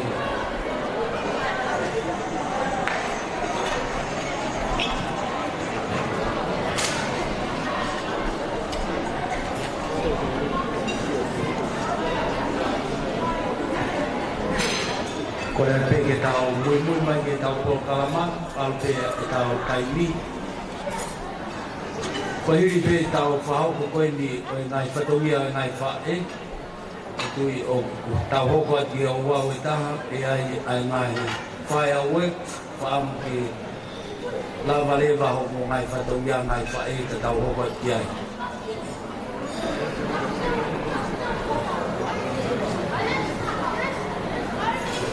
Kai ke malo o pito, o tui koe toata hainde me whahoko atu ai ngai whatongia ko ia, malo.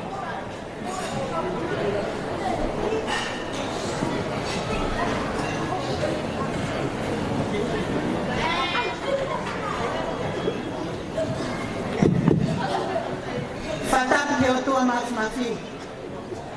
O tua koe, o kutau lotu mohu popuno kia te ia.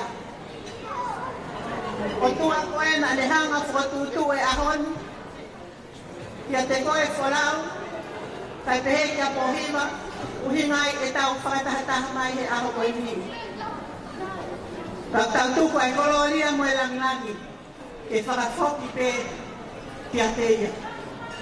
Atu e ku whakatapu e whakapapala, tangata eki Palestini, sias tokai kolo ia kalaisi, ne sias kolo.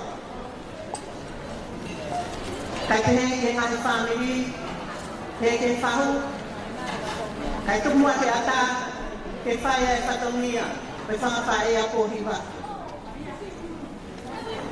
Koe tumu ap,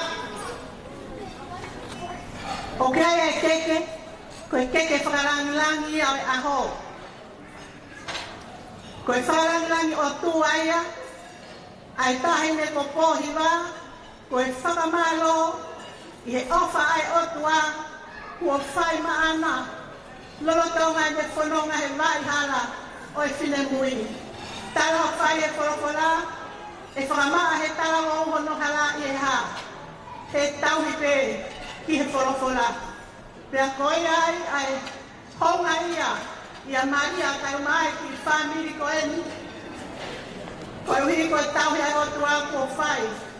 Whakahao mai e tahine koe ni he fukuonga whaingata ko eni. Kai he funga ho tarang o fua po hiva. O kwanga e o tua o hiki.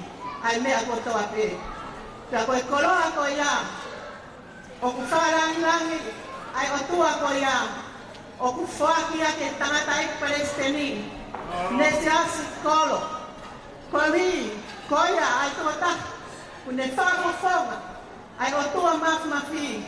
I he sias tokai koloka ki mamani katoa. Kono taraki o no hongo lelei. O ku hiki akia. Ai whiu whatwha.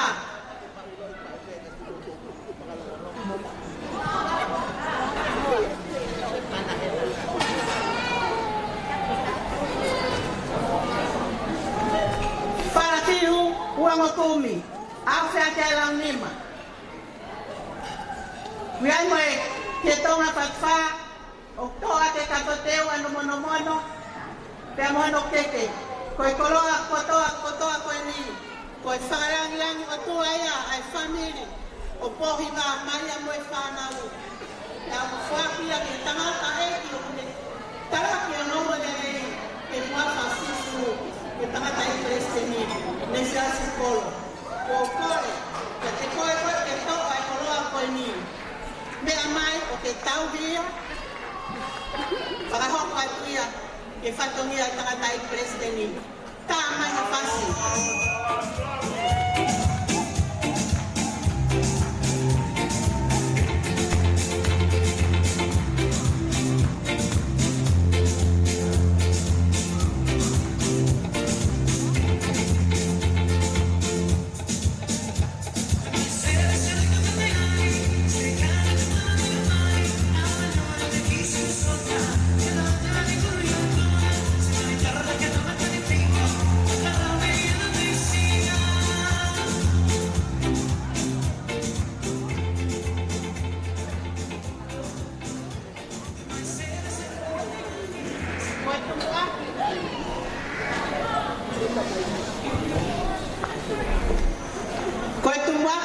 peke. O pohi mai aho ni. O kuhiki beia ki hono whahu. He whahu o pohi mai i aho koe ni. O kuhiki akia, o kore a teke kau whai whatongia, mo mea mai ki moana.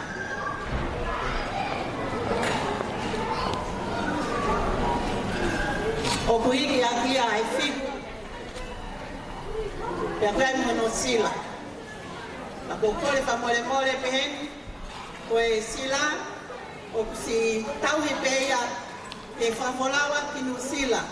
Koe hi koe whahu o kai tene lava mai. Ka koe o whawolawa pia ke tahine whahu o la tu tangi ao whaliu ki nu sila. Pea koe ki teke koe ni o whuaki whakalangilani akia ke tahine ko huni. Koe whakapeta ngari, lotu koe tokoni na mu whaite ki whamiri koe ni. Koe keke ia a huni. Kore ato e toko ta.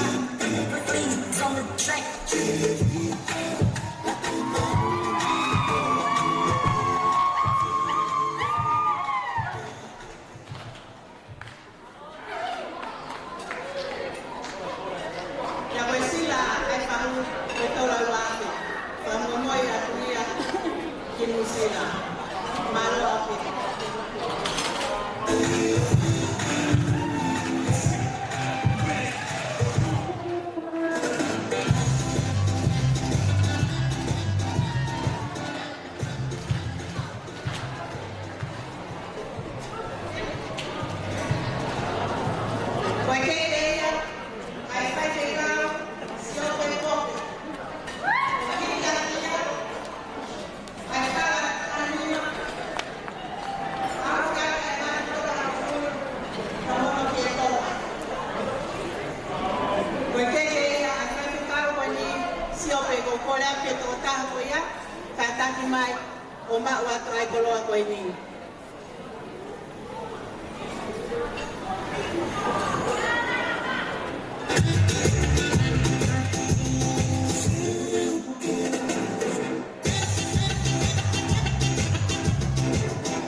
O hiki akia ai whakatanima, whatanga tonga o sulu, a toa ki ai te tonga.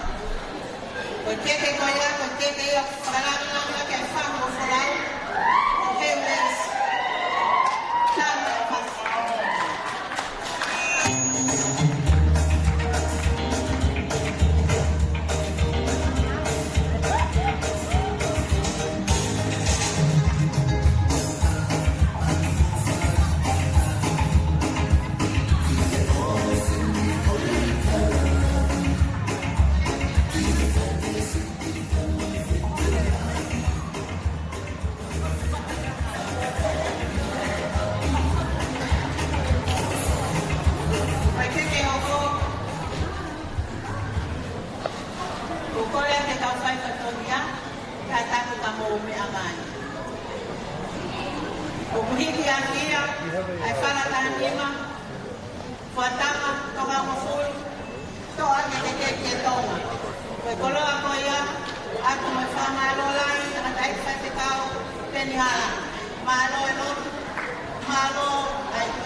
Kita hanya kepohiman.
pihe no ku.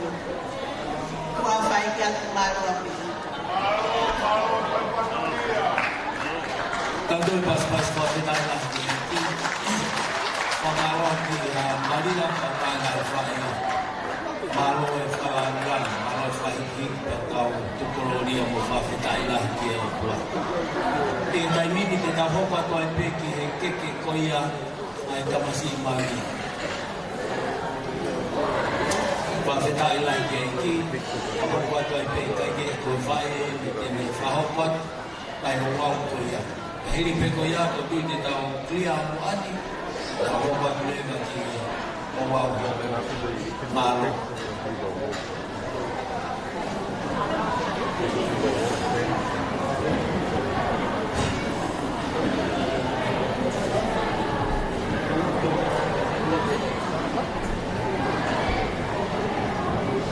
tu mo ke fa tu lo wa tu mo ko lo ma ko ina a ha ke te tuku ke whamamama tu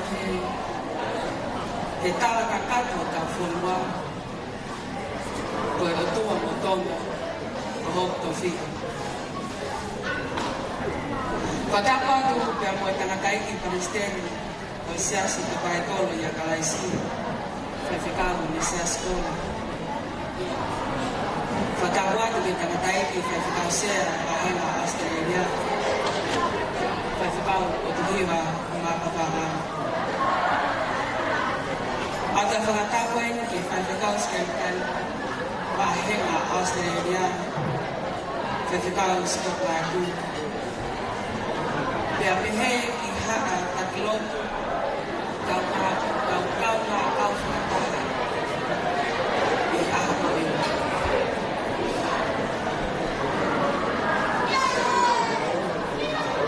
Kai tukua ke whakakakato e whatomia o tuku o ki whine motu a ka i roa kikita e te whakahoko atu e whatomia o singahi whae kotoa a tamasi o aho koe ni whalau koe tau katana. Koe tumu aki o i keke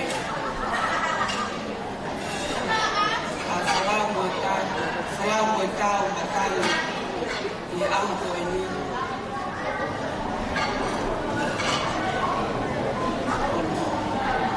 O kuhiki ia ia maho eini maha tahine ko he wau le isi i aho koe ni.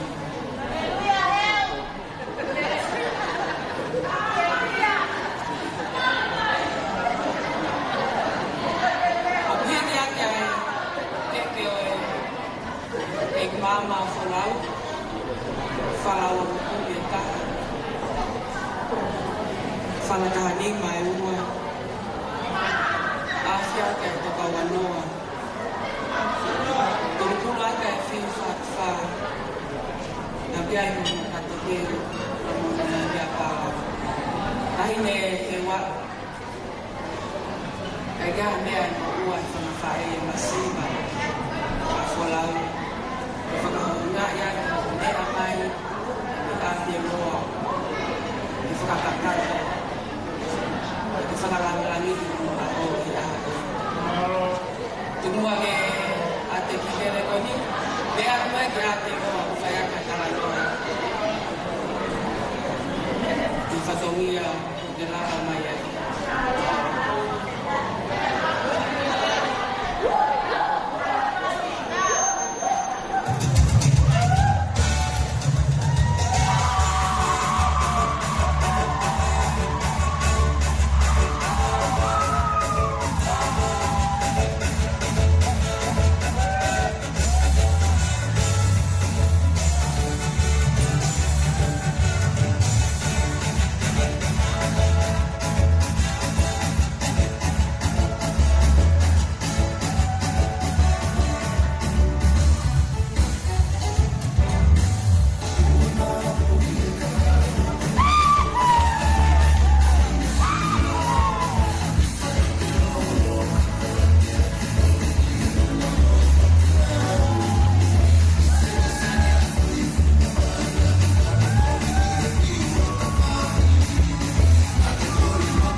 Koe keke hono ua a whahau o tā matani. Koe keke ia ai, roa ia ai. Tangata eki whawhekau sea wahenga Australia. O ko hiki aki ai whala o kukuti tāna. Pea moe wharawhihi taha nima. Au whia kia ngātu ngau nima ki e kia mea fit whātu. Ia ika mohono nahi whani nui whaka. O kore atu ke mo, pea moe.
O siasi koe ni wholau mo e tau matani papeke leo matua.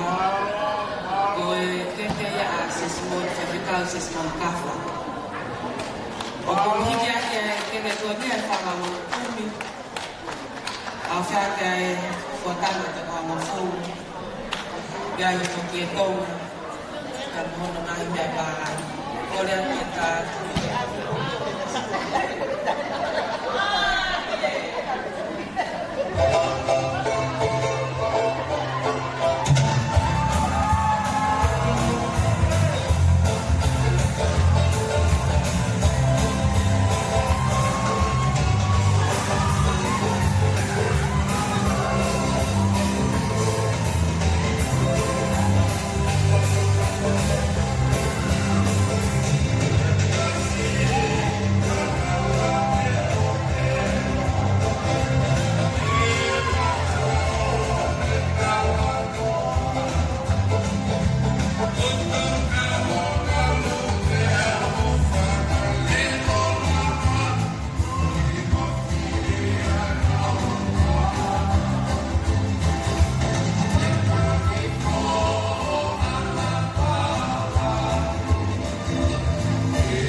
Koe koloa ia a whewhekau i rea mi tawata aita. Whanaka hanima au whiakai fuatanga te tonga kapuana.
so te amoe kamaro ko nga ko to fatongia na kahoko ye aho kalelea amoe to kon ko ya fakate te koloko ni falatani ma au sia kia fatana mo ni me apapala ko kia baru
Kono bala sapate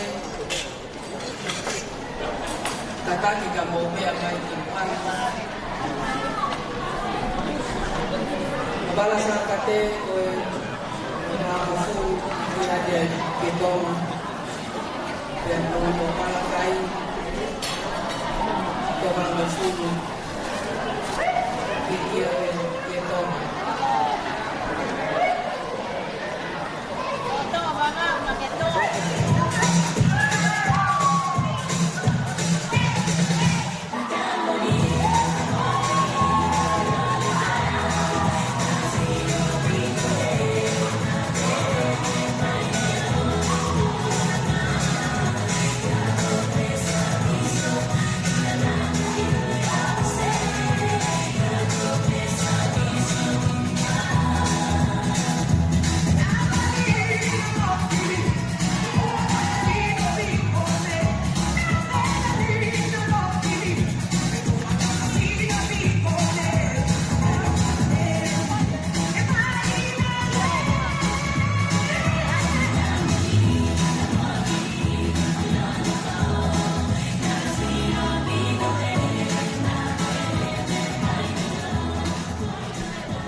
Hili kuya, hili pe kuya. Ai lava kapatu ka uwhati te. Ka tiko na pamapamahari ke a kua pe. Ke a tatau ke kau kaimi. Ka kukore ne waki te tai kau. Presidente o se asokai kolo i kalaisi. Ka tau ke se askolo, ke whamamore. Mo whai pe ha whamau opo. Mo whaosi. Ai katoa ka maangara se fia kia. Oia se fia. Oia ni jentu ngata o whawhasi.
Kona pe whamaloa toki e kau whewhine.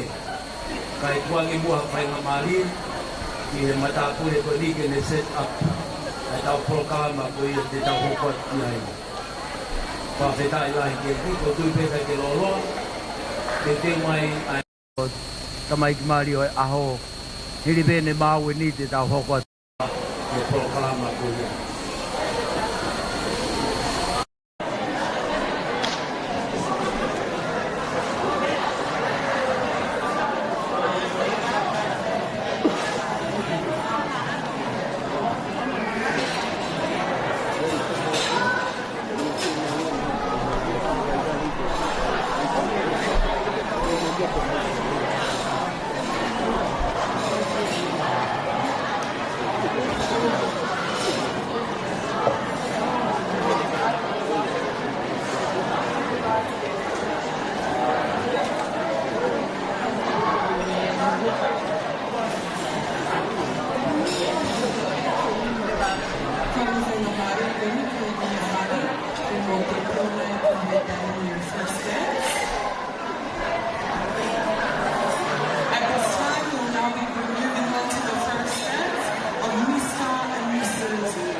With the praise the Lord, we have here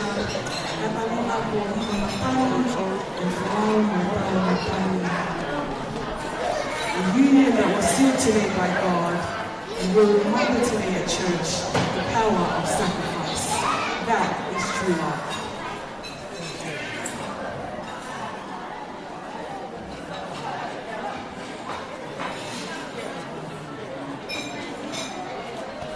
Ko le pe DJ ke te utema e whasi, I he tae ko e nina loa pe.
We will be representing the late Solomon Matakayo.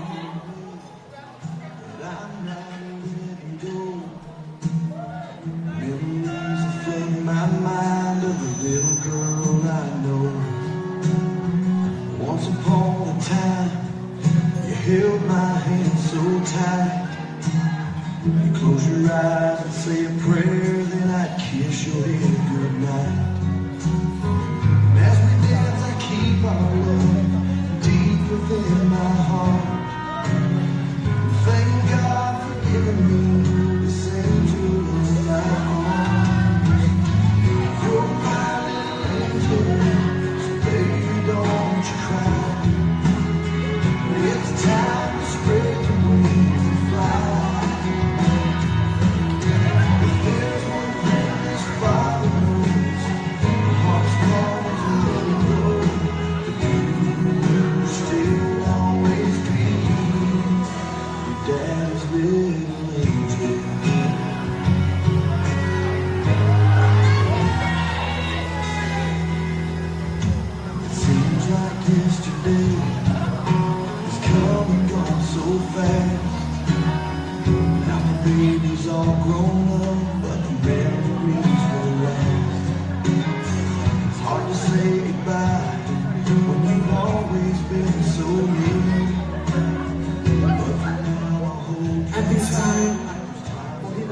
her dance with her mother, who has carried the duty of father and mother to Ohiva, o Apake Akuni, Maria Makayoma.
Ke ka tawa o mai ni ke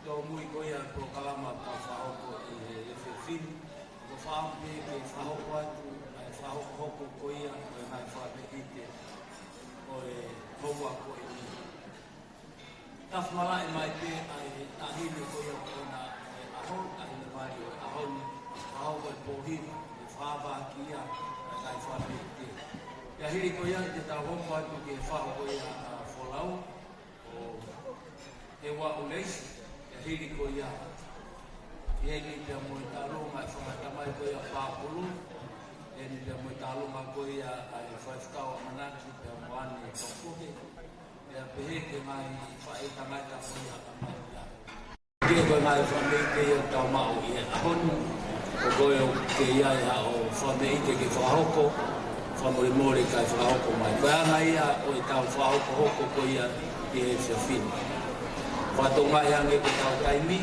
fa ko mai a mi to pe le ko ne ospe a mi o ta ka to ko ia ta kai mi ke fa le kai ge DJ tu ma ta foi fa so to ma ke te mai ta hi ne ko na e ma ho ela se ta ela ke DJ tu ma ko fa e ge ta lu ma ko ia fa ko ia Oi, estava assim, a roupa, o macaco, e lá, eu tenho uma menina, filho, pegou ia, aí tá uma faraba, da o aqui, manual.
whāpa koe a kātoa whamei te ahoni mambe ke toi whahoko a toi pe tau mai tau lunga pe mono whahoko po toi aia tini liu mai koeni. Taloa whakawa whahoko at peia he tāhine Mārio e aho po hiwa matangi ili pe koia te tau whahoko ai tā lunga e whahoko ia e tamasi Māri he wā uleisi. Tā lunga whikatolu mai kore mai a whakatamai koia a Māria whahoko a mikua nau tā lunga e ai whatomia ke nau koe hoko at kia. Piri e tālunga koia e hoko mai e tālunga koia whai whakau a manaki pia moane tō whohe. O ki ai pia mo e tālunga koia ai whanga whae tangata a Māria e ki e whahoko mai e whamiri koia whae a mere e ki e to e tālunga whamei te pe e ngai tamai koia whamiri o mere. Iai ai whahoko mai, iai tālunga a Loviana Tupou, ia behefo ki tālunga koia ai tuitui o tamale, niu toua. Ia behe ki tālunga tāpuni e tō whahoko at peia, tangai tau o ona ai ahoni, tālunga koia wholau batani. Ka keho ngai tālunga ia, ai whamei te ia, wa taki mai i he taimini, tau tantari atu ki tālunga whahapa. Tau whamalai atu ai peia. Ai tahine Mārio e aho. Ko hiwa matangi. Ko hiwa, ko mai ali o tau tantari atu. DJ tu mai vea ki koe whas monglo. Tau tantari atu ki e whamei te whamu.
whamole atu ko i ko tau Porokalama.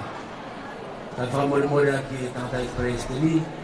Ko i na e pau ke whaawa ai tahine ona o e aho. Na ko hui te ke mawe ne te teu. Ko ia, ko roto maa whana ai whahu. Ai whahu he wau neis. Ke ne whaawa eia i tau katoanga o e whawhini. Na hiri ko ia pe toki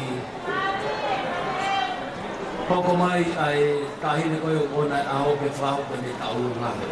Ka koe ne taulunga ai tahine koe o e aho, e pohiwa matangi, rak taulunga, rak whakameite, pai ke mofua whakapare. Koe whaho koe pene mea ua aku mai. Koe toki liu hono tu o wā, tok ataya ngai whakapare. Ka kere ka te tau hoko atu ai pe i e kaimini, i he tālunga ko ia, ai whahu ko ia o i kamisi mani o aho. He wau leisi, tau tuangi ki ai, ai whaima mari o ko ia.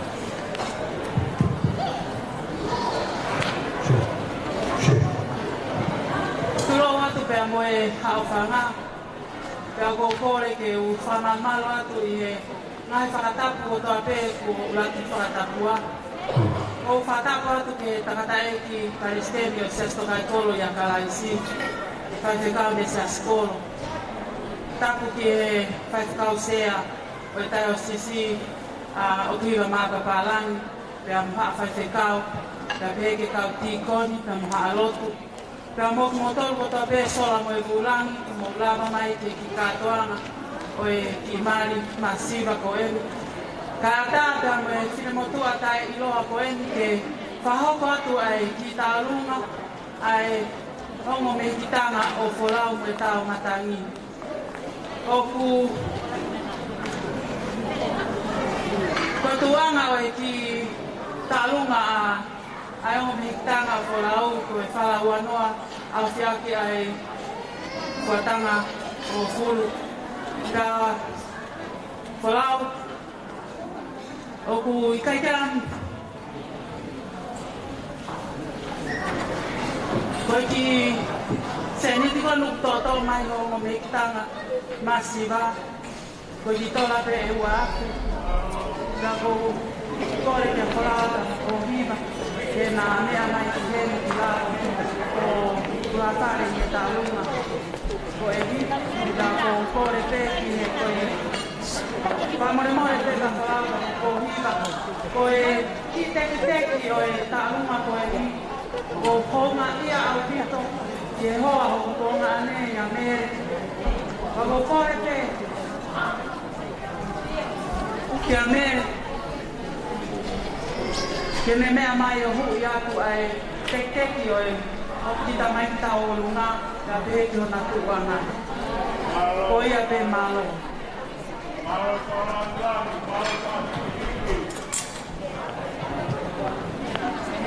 Koko ke kau pas-pasi mai o kamai kau lunga. Putpare ko whae ko ni. Waka ka ila ki e ki. Talo mai ni a whao watu. Whahu ko ia.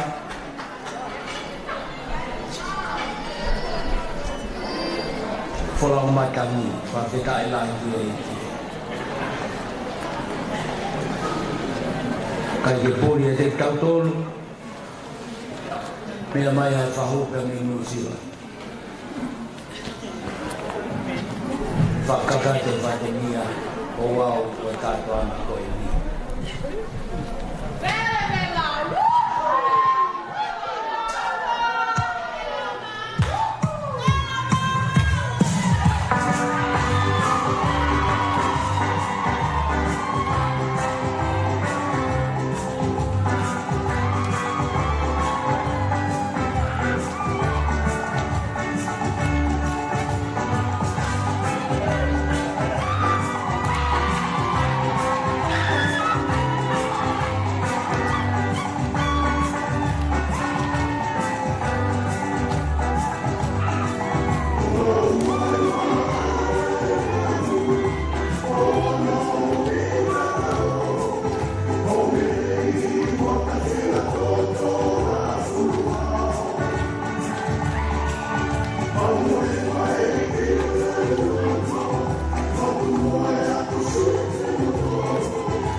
Tai lai ki e ki. Whawhetai lai ki e ki. Whamauat au pito ki e tahi o whahu. E waku, leisi. Te he whamiri mo e kai ngā kotoa pe. Whawhetai lai ki e ki. O tu e hoko kotoa pe ai ofa. E mo e tokoni o mo whai. Kamata lele ia ki au mamatua mari o e ahoi. Koe atu pe ke taunga koea ai tahine mari, o hiva, matakaiongo kau maa, hoko mai rewa i tai mini. Hiri koea, hiri ai taunga koe ni tikaua, tau hoko atu ai pe ki he whangatamai koea a mere. Ia hiri pe koea te tau hoko ke taunga koea whatkau a manan tō whohe. Ia hiri koea te tau hoko ke taunga koea ni tō wā. Ia e ki whatongia ke nau tō elele atu ke nau tō kia.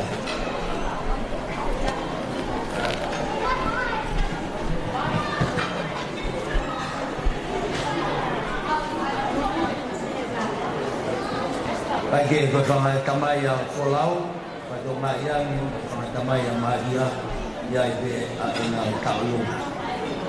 Ka koe atu ke taulunga koe na koe, kokore ke tau, Whawhetai lahi ki e ki, ko tālunga e ni ai tahine mari. Pangi koe nau whahau katoa ne nai ruak tālunga, kore mai maria mo whamiri, kuange mua ke whahau koe ne whameite, e tangata i Palestini, kau mai kau wā whalanglaki o aho. Ka hiri koe ia, e tok tāho no tu o wā, e tok whahau koe ai ata ai ngai whakapare. Tau pas-pasi mai luai tahine o aho. Ko iwa matani. Whawhetai lahi ki e ki.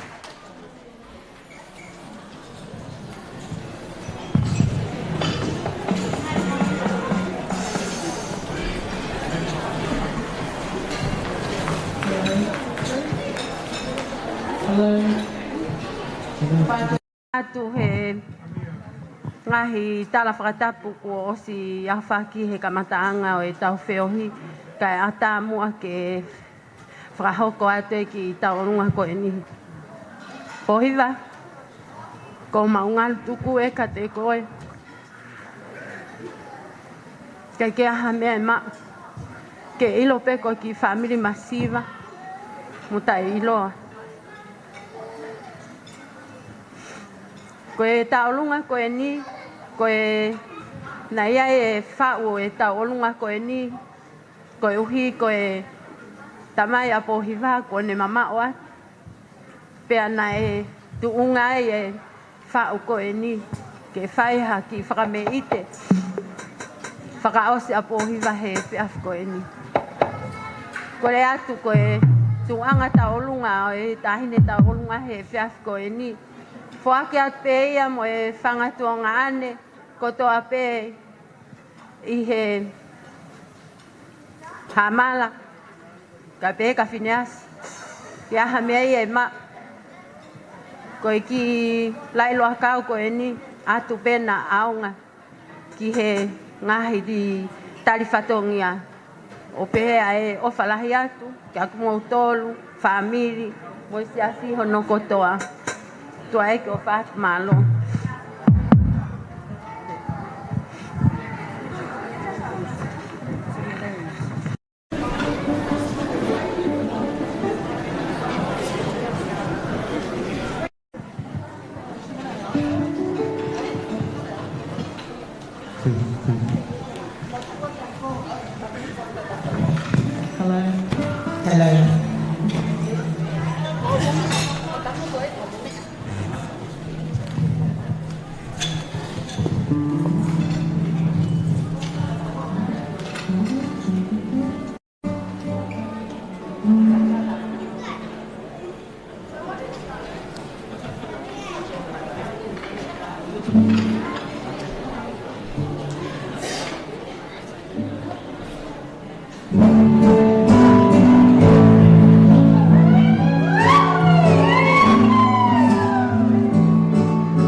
Aku tahu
Ina hoko atu ke toi talonga liu tu oua pe ai tahine o e aho. Tau ata ai ki loto pare, pa miri, a pau ki ai a mou tokoni, a mou papare, ko hiko tahine mari o e aho. Mao pe pe a karauko mai. Te teo mai pe a moe tau ngahi talonga koe ni. Pangatamai a Maria, te ki he whaifkau, a mana tō whohe, te ke tālunga ni tō wā. Te ke whangatamai ko ia a wholau. Te teu mai, nau tolpe ko māwai, hoko mai hiri pe a tālunga koe ni. Thank you.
Whawhetai lahi ki e ki, whamaloa tō pito ki e tahine taulunga. Whamaloa tō pito. Tō e oatpe ai whatokanga pia moi kore koe ni. Whamore pia kau whakame i te. Koe tau whawhe whakalangilangi o mea i olunga he funga Stacey. Mo te hao motolo ta alunga si tua ki ai. O kore atu ko tau taulunga, ka pau whakahoko at pia mei heni, whamore kau tula whare o hau ki muini ki heni. O wa te motu alake motolu o si tu atu ki he whawhalang ko ia katoanga ko ni. Kai ke whamalo atu opito ki e Maria ka umai tahine taulunga i he whahoko ko ia o taulunga e ahoni. Pamore o ki ai ai mea lere o ploka. Teu mai ai talunga koia ai whaifkau. Te abuane to fohe. Kau ki ai mea lere koe EAI toltaha esa. Koe kruka, Toyota kruka eni. Whatoka ngā iange lan uri o kuke ploka e koe ia. Ia mea lere o fie mau ke alu. Ka pau ko mea lere eni. Pamore o fie mau ke unu lewa hau ke ploka koe ai tokotaha koe ni. Kai ke he kuangi ai whainga maari e koe ni, whai whakau amana ki pia moane tō whohe, whahau hoatu e nau taalunga i he taimini.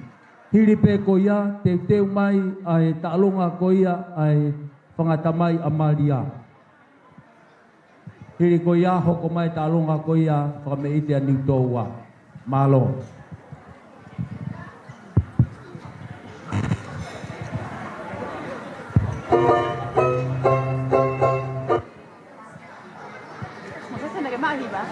Lâu kia mình hạ mùa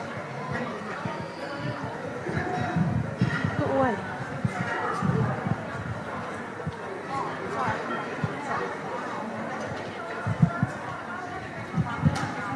cả kan lagi kan desias semua kau ya cuma ini put it down kau kole pe ke u whakatulo watu i he tala whakatapu nai ka mata aki ai katoanga whiwhia o e aho koeni. Ka ata mua mo ki fine motu atu a koe ni, ke whakahoko atu ho mau ki whatongia. Ki mua ke whakahoko atu ho mau whatongia, ko kore whamole mole pe ke whakahoko atu ai fine motu au whakahoha a, pea mo e kupi kinga ki he taahine Mario a koe ni. Ko kuhingoa ko ane to ofohe, ko kulele mai me i tongolele ka haapai. Ko e kukui, ko e whewhine lahi tahaia i he whanau, o kuiai ai kui ai tangata ki whaiwhikau koe ni ko siope, na ne whakahoko atu ai lea ai tahine mari ahoni, pea moe tangata eiki ko ia a Katalina Pohiva Matakayongo Matangi. Ko e uhinga ia e mautu atu he aho koe ni. Pea neongo ko mole atu ai se vaniti, ka oku ai honga ia au pito he loto i ki fine motu a koe ni, pehe ki hoku hoa, e he aho na matu utai i he whonua koe ni, mahiki mai me nusila, ko whakahemata mai hinga ua e ki. Mo e tauhi, mo e touanga ai kaunanga koe ni, tahine Maria Matakayongo, ki homaki i whamiri. Pa ko kutu aku he aho ni, ko kutu atu aku ia Solomone. Ko kutu atu pe aku, ko poupou ki he whae koe ni. Ko ki vewe koe ni o kutuku atu i mui. Pea mo teki teki e taahine ta alunga, o ko ufoaki pe ia, ma e whae Maria Matakayongo. Ko kore whakamore more atu Maria, mea mai mu ahu ia te teki teki o e ki whine motu a koe ni o ku i loto, kai ata e whanga ke whakahoko atu e mau ki ta alunga.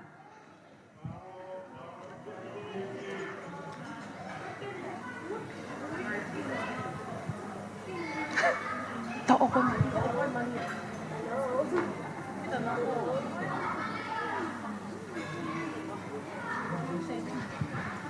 ko e mau ki hiwa ta alunga, ko e ki hiwa pe mei tongoleleka. Ko ia, DJ, tuku i maha mau whasiwha mori mori.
Whawhetai lahi e ki.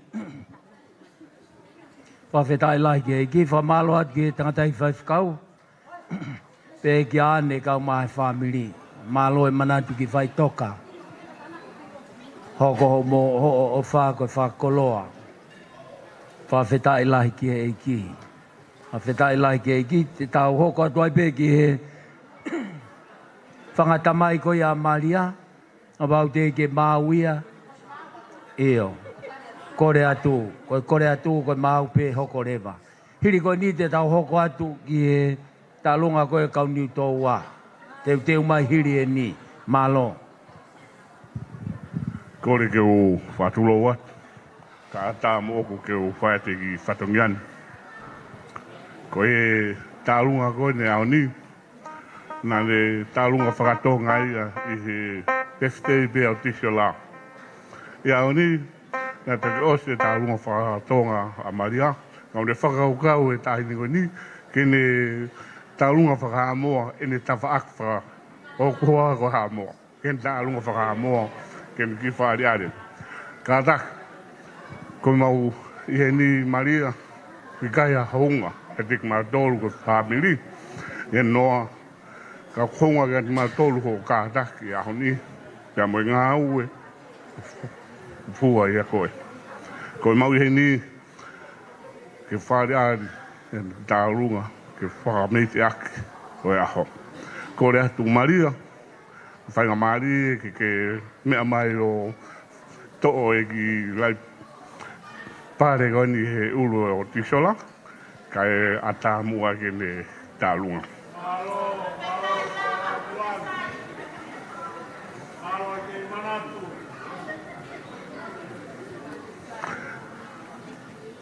Ko e tau pepe noa, na e tupui mina o toka. Peo kau na o toka, kolonga, a wha, ka tau atu whoka ti siola whina ni tōua. Pea mua whamiri ko tō peo, tapa ko tō peo tōng. Ko ratu gere tā mea, ki nau tā mawha, mālo apito. Alo, tamai.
Tau toe paspasi mai ai hula whakaha moa ko ia.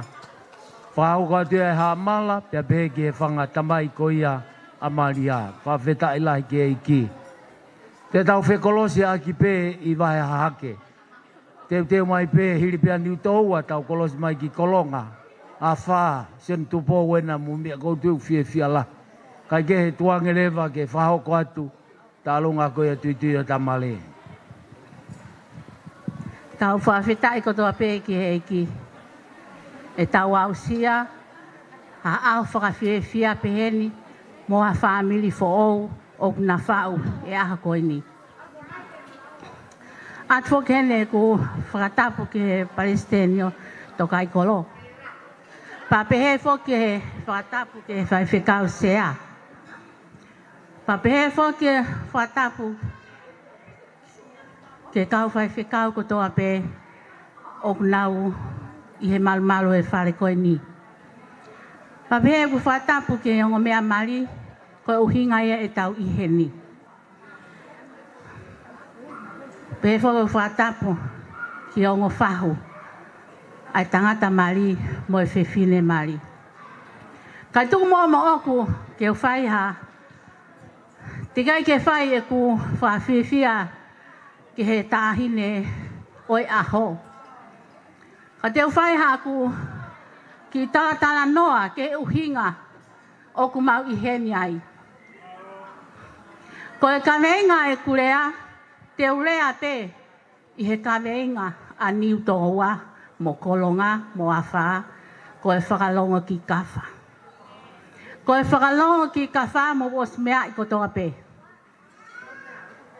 Ko mau kolonga niu toa ko mei vai tupu kotoa pe. Pakakelawa taha sio ki ai. Pe ali ai kapa pe mau nofo ai pe o whakaongo ke ngau e ai ka wha pe mau ilo ku whonu pe mau fusi lewa ki olunga. Koia, tale mau longona ai teu ai aho koe ni mo mau whakaongo ai. Ke tāanga Maria o whakahangi ai aho koe ni. Ko mau ilo pe ko whonu mahua hua ai o whahe o mea mari. Ko iai, ko tau whaka manatu ia i he aho koe ni. Ko e ofa tuunga i he ofa. Ko e ofa tuunga i he ofa. Ai whe ofa aki ai o mea mari koe ni. Ko ia te uhi ki rewa. Ki he ku uhinga e ku heni ai mo e while mātua mo e mātua niu tōwa. Ko e whae ai kui a Maria ko Maria a Seli. Nā e tūpe ai tangata ia whafufonga ai whangata mai o talatala noa pe ia noa. Kakai ke asa Maria ia. Ko ia te whakaha te aho koe ni. Nā e mui anga noa ia o nofo i kolonga. Ia tisiola. Ko tisiola, ko whae ia. Ai tamai, ai whangaki mātua, mo whine mātua. Nā toki osi e nau ta alunga. Pea ko au, ko e tangata e o ko tupu ai, mo e whai whekau son tupo. O ko matua maua ki he aho koe ni. Ka ku whehau pe ai matua niu tōwa, ku heni a simi pe mo pasilio. Pea pehe whoka urak tangata me niu tōwa. O ku tala maho nau ofa. Pa pehe whoki ke he api. Ko nuku, moi ahau, lolotoa o kolonga manalata. Argo nau ofa, mei whai toka ke he aho koe ni.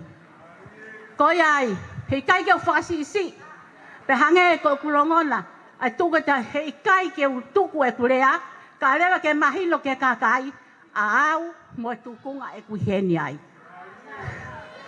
Papa te urerea pea o ke pouri, pea saipeia, pe ke kovia. Ka lewa ke umahilo ke kakai, a au mo tukunga ki he mari he aho koe ni. Ko iai, o maurele mai, ke wha mahino, o kei whe o wha aki pe, ai toto, pea moe loto, e he aho koe ni Maria. E koe whai e mea ni toa, si lawanga Maria mo ne ki whanau, ke whakawhie whia, I he mea kotoa pe ani utoa. Ko ia o kulota ai tangata. Ke lele mai fine matua, mo matua o fai ha fatongia ko whakafiefia ki he tāhine mari a koni. Ko ia pe tua o fatu malo. Tā mai fasi. Patam. Ko tāhine tālunga, ko moko punaia o kaufusi o Paula Fisi pa mo tai atu. Mei ewe ki a wha kolonga. Ko ia kolonga mo a wha, mo sio mai pe mo tolu, ki e wakai me Palestini, mea mai pe koe Palestini, ke he fine motua tālunga, papau kuia haki motua i he tokai kolo. Pea ai mua ke e mau ha hoa, e kuki tāhine e ki fine motua. Ko ia pe tua o whaatu. Ko ia kaman. Tarisi. Mea ke ongo mai.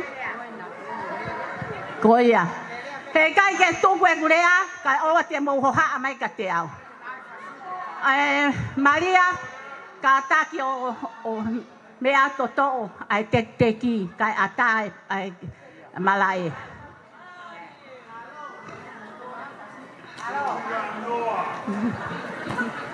Ko puli ano aia, he a ake.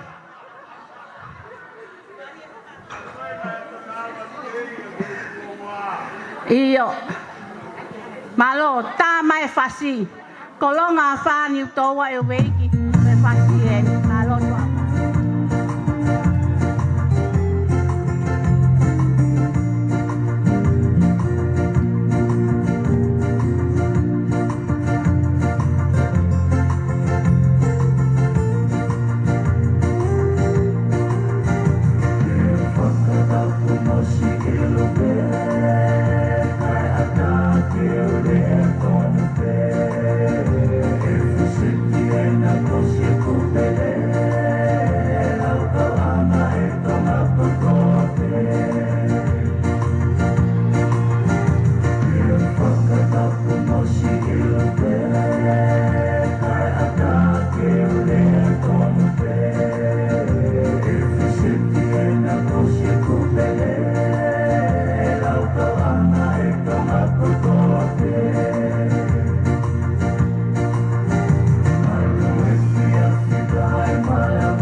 Whamalo atu ki e tahine taulunga, whamalo atu ki a win. Kau mai ka inga e tuitui o tamale, whawhetai lahi ki e iki. Malo i toko ni mo e poupou ko hiko e onga mātua whaou ko e ni.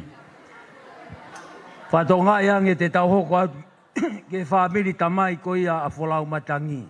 Tau ki kolosi me i tonga tapu ke whatawhata mā whanā. O tui ko mohe lolo. Ka te tau hoko kia i he taimini, whangata mai ko ia wholau matangi, kai ke ngata ai whahoko mai pia moe whamiri pe o Pāhulu. Te nau tōk whahoko atu pe ki nau tolu e nau taulungaha. Whangatamai a pāhu a wholau, whamore ko mō maupe.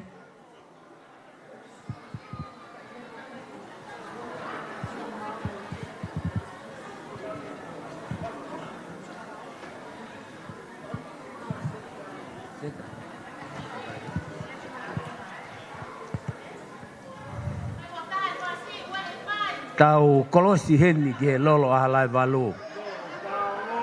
Eo, wei mai ke tō lolo.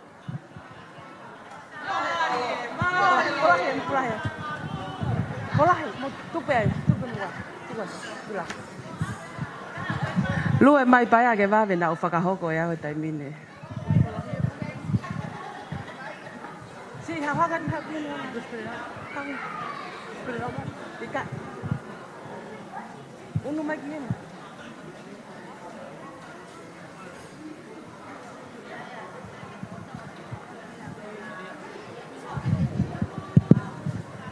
Whatuloa tupe ka e whahauka te mau ki tālunga koe ni. Koe ki tālunga koe ni, koe ki tālunga e i whangatamai koe a wholau. Pea kaki te whakaloloa. Pea koukore pe ki a wholau kai kia ha teki au tālunga. At pe ki koe ni koe tokone atu ki he langamaki atu ki he langa au whai a mo whare. Kore pe ki a wholau. Ka pehe ki he segeri tau tai paanga po hiwa. Mo mea mai o mau atu e ki koe ni. Tui pe ala tokone atu ki he langa whare mo e langa hako mo whamiri. Malo.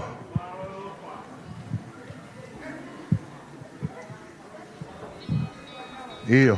Hako mo mea katoa koe.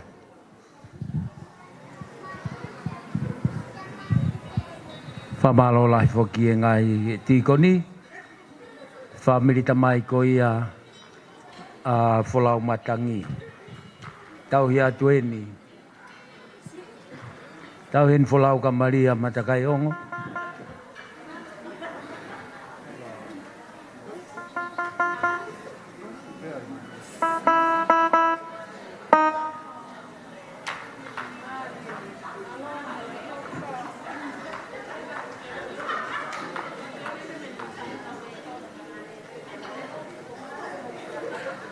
Whawhetai lahi ki heiki, malo au pito. Ka kau mai me Brisbane, ka maa New Zealand, o hi koe mahu inga o aho ko e ni. Teu mai pe ai whamiri ko ia pāhulu, aina ke hau o whahoko mai, hiri pe ko ni te ke hoko mai. Hiri pe ko ia te tau hoko ati ke whangawhae tangata ko ia Amalia, Syria, mau pe hiri e tālunga ko ni te hoko mai whamiri o pāhulu, pa ke hoko mai Syria, i he toa ko ia.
Amen.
whawhetai lahi ki whamalo atu au pito. Whamalo atu ki whanga tamai ko ia wholau ki ti koni. Whawhetai lahi ki malo e fua whatongia. Langi ia ai ki. Whamoremore pē tangata i Palestine. Kai hoko atu ai pē ki foi show koeni. Na e mui wholau mai he whine motua whahu ke whahoko atu e nau foi show.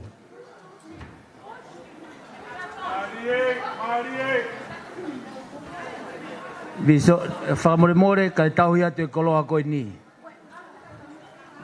Tonga ina aha wheto o aki pia whai haarea. Kai ke. Whahoko atu ai show e nia pe mi Aotearoa. Kia ora, eh?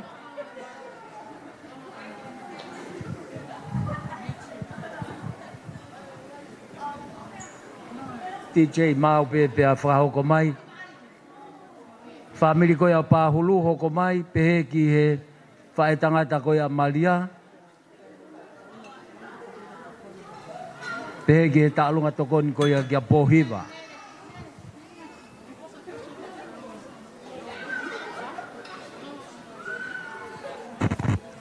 Teu, tō!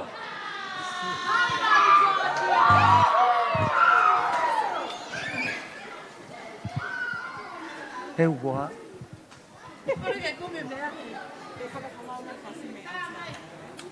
Kau ima kina o!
Whamalo atu apito ki he whahu, he wau, pe ki he boys, whawhetai lahi ki e ki. Tā lunga whakaholo mamata ko mau whahoko. O mai e pare, o te ke alu mo e pare ko e angahala ia. Whanau, mo mai o whao e pare ki he. Au kin, whao e pare ki he. Oa mai tola ni maka tuka ni manoa, eh? Kai ke whawhetai lahi ki eiki, whangawhai tangata koi a Maria, tuanga rewa ke nao whahoko atu e taimini. Malo, kou whakatulo atu, kai lawa mua ke whahoko te ki whatongi atu ako eni. Kou whakatapu ki he tōtaha o ku awhia i loto tatau, o ku puno ki ai mea mo ui kotoa pe. Pea pehe ai whakatapu atu ki visone ki kaha awatonga, katoa ki whetu pongi, moha amatapure. O ngo whahu o e aho ko eni. Whaki whoke e whakaapa-apa ki he tangata eiki, whai whekau, Palestiteni o e siasi toka i kolo o kalaisi ko hoku tonga ane ia o oku. Pehe foki ai fuaki ai whakatapu maolunga ki he whaiwhekau sea o e siasi toka i kolo o kalaisi ko hoku toi tonga ane pe mo ia o oku. Ko hoku tonga ane ai tangata eiki whaiwhekau Palestini he tamai. Pea ko hoku tonga ane ai whaiwhekau sea i he whae. Pea te whakahoko whakato'o atu pe ai e kukau ki he katoanga o e ahoni mō mai. Ko e whine mātua na anau toko tolu. Pea ko e lahi ko mahina, hoko a sofoni, pea hoko a losa. Ko mahina, o kune whaere ia e kutamai, ko inoke he maloto a kau ola. Ko sofoni, o kune whaere ia e ia a mahina, ko whae ia a maria. Pea ko losa, o kune whaere ia e ia, a se aus puloka, ko toko tolu whewhine ia. Neongo, o kulahi e kukui aku i he kui a maria. Kana e whaele i he e kukui a e kutamai, pea more ene mo ui. Ka ngahi he e kui a maria, pea molosa a e tangata eiki ko honau tonga ane. Pea ko ia a e taimi ko toa pe o whai me a maria o ko asi. Ko e uhi, ko e tama a e whae tangata a maria. Pea ko e ahoni, ko e ki tau olunga ko e ni, ko e ki i moko e ni. Ko e ki moko ko e ni, o kutalu ene tangi ana ane nai he fiu he tari. Ka neongo ia, o ua te ke fiu he tari. Ko e tau olunga ko e ni, ai whanganau me whangawhae tangata a Maria. Pehe ki he whanau me whangamopuna o ngata, whanau me whangamopuna o penwai saine, pehe ki a mu, pehe ki he ongo tangata eiki ma olunga taha he siasi ko eni. Ko homo ki i moko puna uluaki eni. O ku ne tau olunga atu ke mo mea mai ki ai. Pea ko whakamalo lahi atu Maria, ko kore atu.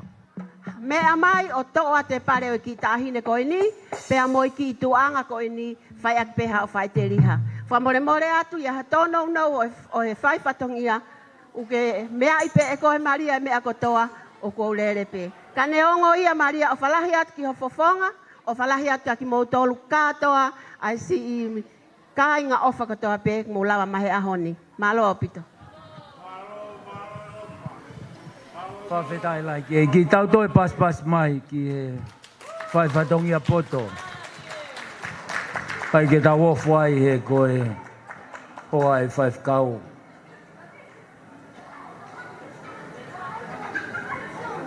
Whawhetai lai ki e ki. Tau toi pas mai ki tahine tau lunga. Ia mo e kai ke ngata he se niti ka kohi koe koloa ko tuku. DJ koe mau pe tuku mai lewa.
Pa whetai lahi ki eiki. Malo e tokoni.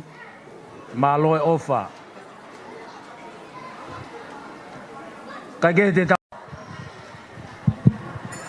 Whamalo atu ki he alu e whakatulo wat, whakapapalahi atu ki he kau whewhikau, utoa, a tā mōku ki whainga maare koe ni, ke whakahoko atu e mau ki tālunga koe ni. Whakapuna pēnia he māwhana. Mato me lolo koe māwhana, o toki tānaki hake pēia, taini pe koe ia. Ki mua ke whakahoko e mau ki tālunga, ko whie whakahoko atu pe motua koe nuku whakaoha atu koe ni. Na iai tangana eiki ko lohi ko ako āriki. Na iai hono foha e toko whaa mo no pepine e toko taha. Ulaki ko e patua ko tupou mua, ki ai halai ponua ko toa pē, i mangia houma, mo tukulalo ko toa pē. Hoko hake ki ai, a tawheuni, o ki ai, ai whakamokopuna heni, o tawheuni ka pē ke whakamokopuna heni o tupou mua. Hoko hake ki ai, tata iki ko Aisea. Ki ai hono whakamokopuna heni. Hoko ki ai, takata ko te wita ukariti. O te wita ukariti e ko hono foha vai molo, ko mamao atu. Vai molo ena ana pahulu ena ana polau chinia. Ki ai hono whakamokopuna heni e kau matangi ko toa. Sales matangi, te wita matangi, nau heni he poni. Ko nau ope fine, ko nau tope fine, nā toko taha pe, ko mere ani toni. O kui heni moia, ono whakamokopuna. Tope fine o ariki, ko e fine ko laise. Pe na lere mai me niua. No foi e. Kere o afu ala furi. Na po e kere o mahai. Whaere e laise, fine ko tālote. Whaere e tālote, fine ko po whaiva. Pare bo fai vai, mo tua ko whakaoha atu koe ni. Koe mako puna ni o laise. Ele fai mau tālunga koe ia. Ko mani mone pe ku mau tokolahi, e pāai, e ponuani. Ko te punga me whakakatangata, ko mau whakamalo ai ki a pāhulu, mo mere. E mau lave i he pāwhena lawa fai meka te ki mau tolu. O ki tahine koe ni ko au whokia, ko mari muri whokia au ia. Ko tākai whalau ki Itari. Pau tāmai whaamirika aha mautuanga, pa kou talange. Mo ne lau koe mo tua vai whine mo tua wawau. Me nai kau pārangi e mea ni ke mone, na whai, uhumu hataha. Ta o mai o tuwe te, pa ta mai o lai vai, ka ki hataha e tōki lalo. O ate o whalai ka te ke mautu e whaamiri. Mautoko lai hen, ka koe hunga koe whakakatangata, o ki mautolo peni o mai whakawhongai mai, ma whakamalowe ka pāhulu mo mere, e maulawe ai. Koe teke mau tālunga. Ate pe kon whakamone mone heni. Ki a whalau chinia. Mau loto pe whaamiri. Ke ui pe ho whahu ke mea mai. Tō ate ki tola tahawhe koe nā. Ki alu whai te ri haki. O whātua teke mō tolu. Whalau, alu. Pau te ke whoi o na ke hoko ke tama koe kui koe ki ai. Hoko mai koe ka te au o angarerei. O whao hoa. O wha mata in loa, o wha pulata in loa, o wha o angolo in loa, o wha kotoi anau tolu. Hake ko ahu. O wha rai atu ki hea ko mea whakau marik pou i hao ni. Heu o whatuka koe.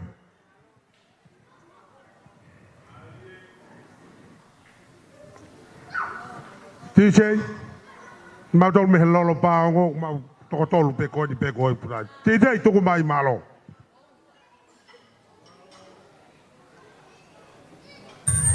Marie,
Malo, whamalo atu ki a vai whewheka. Ua tau, whawhetai lahi ke iki. Malo au pito. Malo e toko ni, lango waka ki ai pe hi, ko i whamiri whao fo'ou, o e aho ko e ni. Te tau hoko atu ai pe ki he, talonga tokoni pe ni ki a Pohiva. Whamiri pe ni o Pohiva unau, loto fia, ke whahoko atu, anau whame ite, ke tahine mari o e ahoni.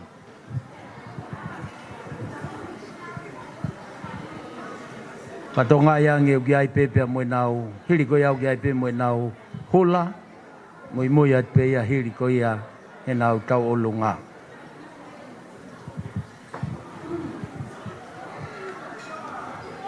Ni o koe te hina peni o e tahine mari, ne whahoko atu ai tau olunga, hiri ko ia te nau whahoko atu ai pe, koe whanga tau kete moe whanga te hina peni o Pohiva, ne whahoko atu e nau hula.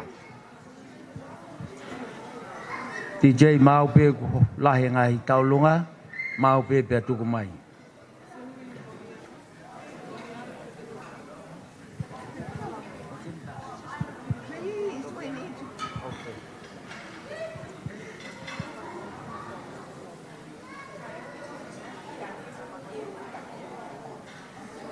Festo a casa.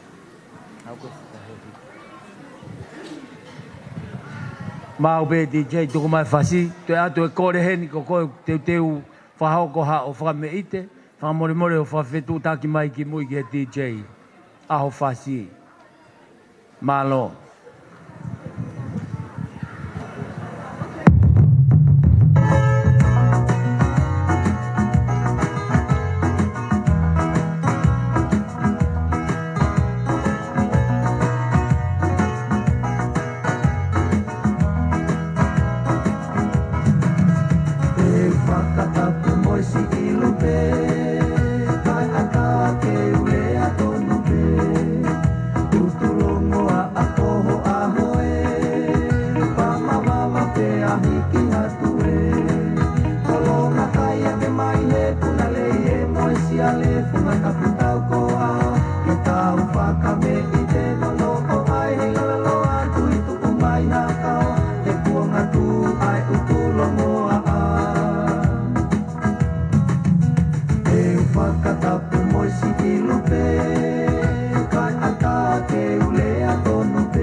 Whamaloa ki he te hina koia o tahine mali, ti siola, whawheta i lai ki e ki.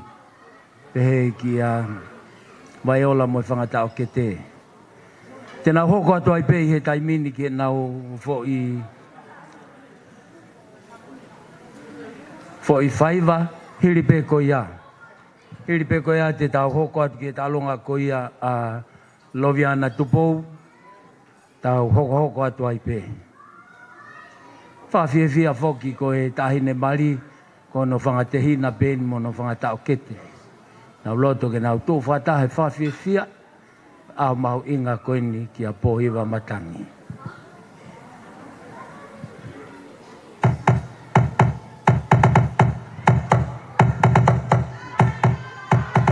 Sivala ia masisio nima pese fia ia na vinga le faaola tanga ia amai faafeta Yesu ila ualofa o te pese mafa ane tau pelo sili ese le mana mea oi tu mau pea oi lau pele.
Toko toa mai pare ki heni.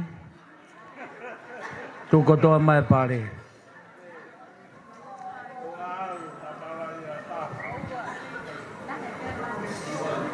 Hai ke whawheta e lahi ki hei ki. Whainga mali e koe ni. Ka more te tau tuangere vaia ki a Loviana Tupou. Whahoko atu. Ai nau fie kau whakataha mo ki tau tolu he whiawhini.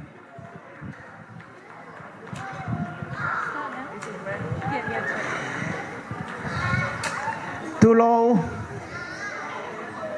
ka e whakahoko atu e ki whatongia koeni. Wholai pe. Oh, yeah, leave it there on the side. Ko kore pe ke whanga he tala whakatapu ko toa pe ko au whaki atu mei muani. Ka atam, just leave it there. Kai ata ke whakahoko ate ki whatongi ang koeni. Mahalo ku mo mea mai pe ki he kautau olunga. Pea mahino ai pe ai tūkunga o e ki tau olunga mo ki whatongi ang amana ke mau whakahoko atu. Mau fia pe tamasi folau te pe he ki o fae. Ke mau iheni he ahoni ke fai aki fatongia. Neongo e mau masiva. Ka mau tui whakapapau. Ko e tau kau whakataha. O kulava pe ke tālai hange ko ki lea nei kamata aki he ahoni. Ko e wheo hi o kutupulaki ai e tau wheo whoofani. Ko iheni moko puna ke lele mai be o whai haki i whakame ite. Ke fia ai ho aho he ahoni. Ko i au ku i kai ke aha mea e mo ua. Ko ki i lailo a kau. Mo e teke ki tau o lunga koe ni. Ko ki i tola i tahawhi. Ke o atu pe ia, to koni atu. Ke whai whatongia ho whae he ku mau ilo pe. O kui kai ke iai hane mea e mau. Ke whakakakato aki hono loto. Whai ake whatongia ki he whamili hono husepaniti. Ko ia ku mau ofalahi atu ke te koe. Lewe e malanga. Kau tatau atu. Whawhetai lahi eiki, malo e tokoni, malo e fie tō whakatahapea mo e whae ko ni ki a mele. Mao be DJ pia toko mai.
Malo atu au pito, ke whamiri whae koe ni a mere pāhulu. Malo au pito fie tū whata, mo kaunga fie fia ko hi koe pōko e ni. Ka hoko atu ai pē ki he whame ite koe ni ai whae koe ia a mere. Pehe ki hono sista, pa more ka mō mau, pia mō hoko mai i he taimini. Pehe ki he whamiri tamai koe a mere, whahoko mai.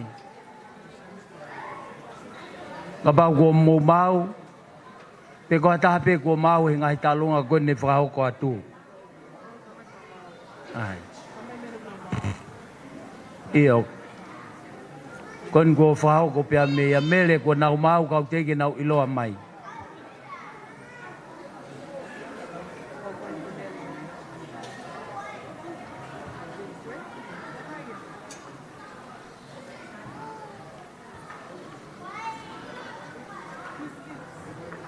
Ko rea ke tau hoko mai, ka pauka ke toa hea ta alunga hoko mai he tua koe ni. Whahoko ai pe e Folau Matangi Junior. Ai tā puni o katoa ngā koia o e whiawhini.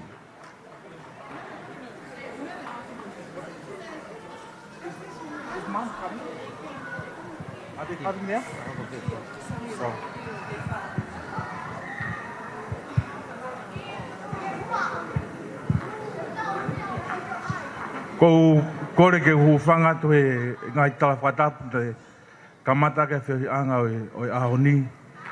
Kai tuku mua ke whakahauko atu ki taulunga o e whiawhini.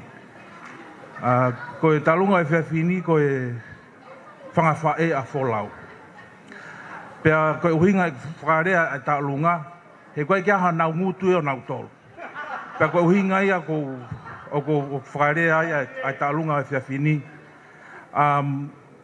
Folau pea mo pohiwa. O mau ofalahi atu ka ki moua. Me te whito ho mau lau maarie, ai honga ia. Pea me takere ho mau loto, ai fia. Ko uhi ko e tauhi ko whai he eiki maa ho mau whamiri, pea mau ai futahine whakafofa ko e ni. Ko mau whamiri, o wai e mau wai whakawhamiri, o mau sa ia hono inu. Pe koe vai koe au kui koe vai haka. So, kono whakapalangi koe vai haka, ko is to serve. Folau, from here on, your responsibility, your duty is to serve no matter what. Through thick and thin, hard times, good times, bad times, say yes at all times. And whamaloa Maria. Sometimes o kuhange ko whetoa ki awa Maria mo ne whanau.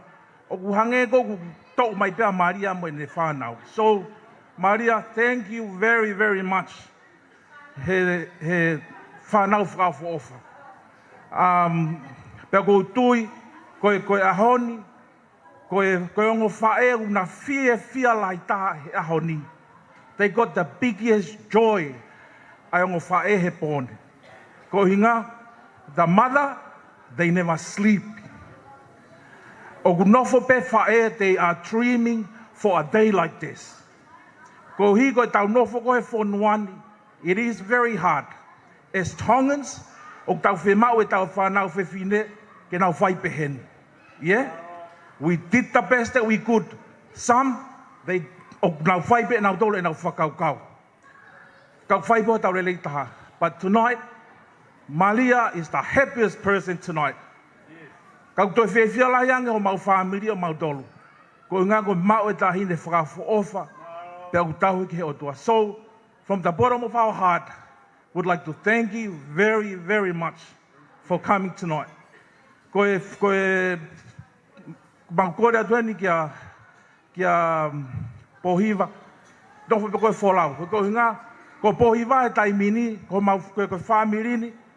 Pohiwa will be the director of our family. She will be the boss. She will be the everything of this family. So, o mau punoa pa koe pohiwa he ahoni. So, ko koe te tata ke whamiri koe ni he rere atu. Ka oa pena ngalo. God will be the first. Pa ko koe te ke hoko ai, he whamiri koe ni.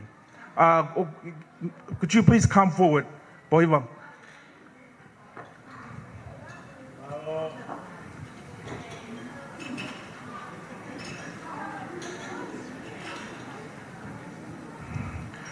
Ko tau nono ho whakatonga who ke wai pe whakatutunga. Taha ilo po nau hierarchy, ko hai whahu. So Pohiwa is the whahu of this family now. So Pohiwa, may you please go ahead. Just to You're the fahu of this family. Go for it. Come on. Come on. Can you please talangofua makateo you? Yeah. No. I am the boss. Take it. Yeah? Come on.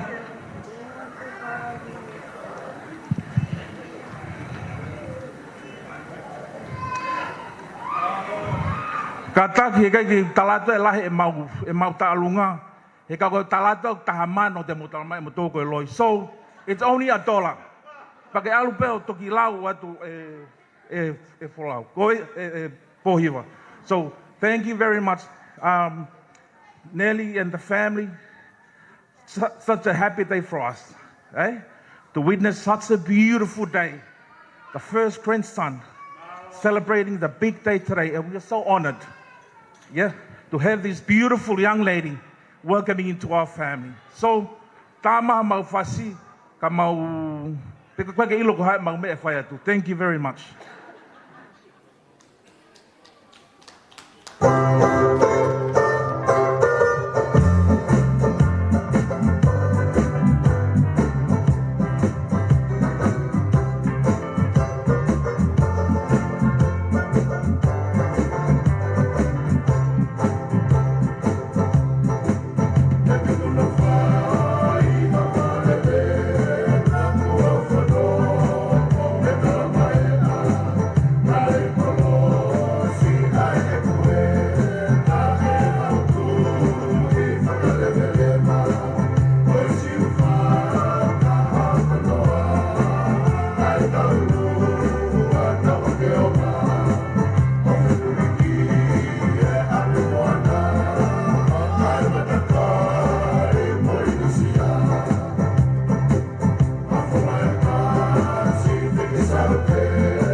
Tai lai ke iki. Fa malo at foki ki he kui ko ya folau, finei ga folau. Ya be ke sunia ko le fa koloa ko ke fra ko e ahoni. Fa tai lai ke iki. Na tau tui kai ko hi ko pohiva ka ko hi ko o tua ko ya tau ki ai a pohiva. Fa tai lai ke iki, fa tai lai ke iki. Te da hoko atu ai pe ki he whanga mokopuna koe a toa kase. Mga mokopuna a toa kase, pe ka pau he kai ke toi ai hanga i tau o lunga. O tui te tau hoko lewa ke ta lunga tāpuni, whahoko atu he tamasi mari. Ta lunga koe a wholahu. Kai ke te tau hoko atu ke whanau mo whanga mokopuna a toa kase. Malo. Ko kore pe ke uhufanga i he ngai whakatapu ko toa pe ko o se ona whakat me muani. Kai ata ki a te au, ke kau ngā kau whakataha i e whiawhia o e aho koe ni. Ko e uhinga i kutu he aho koe ni, ko e tālunga i whakamokopuna toa kase. Ko toa kase, ko te hina ia whai ana, ko whai ana, ko hono whoha vai molo, ko tamai ia pahulu, ha ana koe ni a wholau. Tamai taha whae taha mo kukui. Ka koutu he aho ni ke whakafofo ngai. Whanau mo whakamokopuna toa kase. Neonga uki kai ke to ia taha heni. Ko hau toko taha pei. Wheitu ko e ni ke whafofo ngai tālunga ko e ni.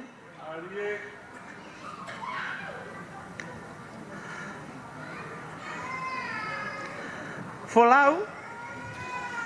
Ke os iloi pe tōnga ko iai. Ko ui tau au.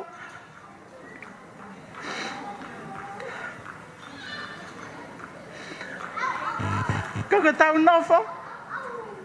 Whio wha ke tau ngahi kui. Pehe ke tau ngahi tamai he taimi koe. Kei mau pe meli no o wha. O nofo whio fo whani. Alaki ki mua ki he. Ko kolet whalau. Kataki mai. O hui e teki o wasa. Ki panga pe tahawhe, tokon kia te koe pehe kia pōhiwa. Ki helanga i whamiri. Ono ki mua wasa.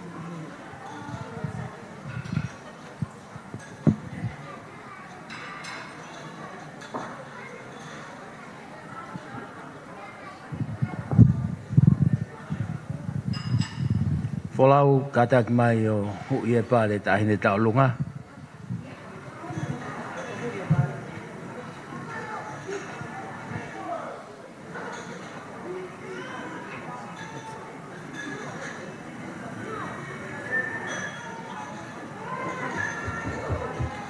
Tau pas-pasi mai, whawhetai lai ki eiki.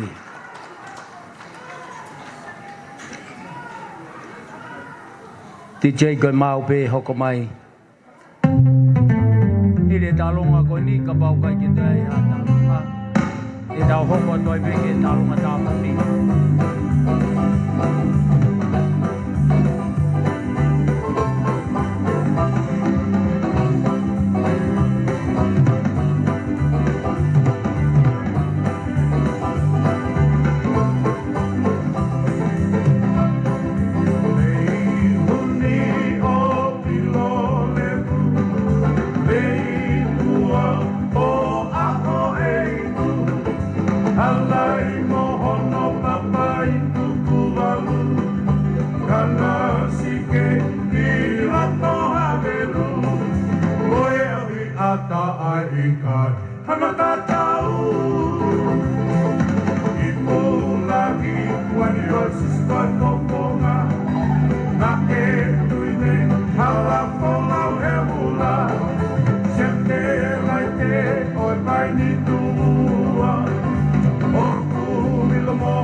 Whawhetai lahi ki heiki, whamalo atu au pito, whanau moe whangamopuna koe atua kase. Whawhetai lahi ki heiki, kei me a wholoa hei ni a tangataik Palestini, kau mai kau tangataik whaifkau, pehe ki e whahu, kau maa visone, pe tau whawhetai lahi ki heiki. Tau whanonga mai he kamataanga, tau au mai he ni ki e whame i te whaos, o e kātoanga, o e whiawhini. Kohono tumu aki, koi fia i he eiki. Maike, kua ngerewa ki he olomotua, kene whahoko atu, ai talunga koia a Folau Matangi Junior. Alo, pito, ko korepe ke to e whamalmal pe mua he whatapu nei a whakia ke tau whiohi e koen, talpe misa ione.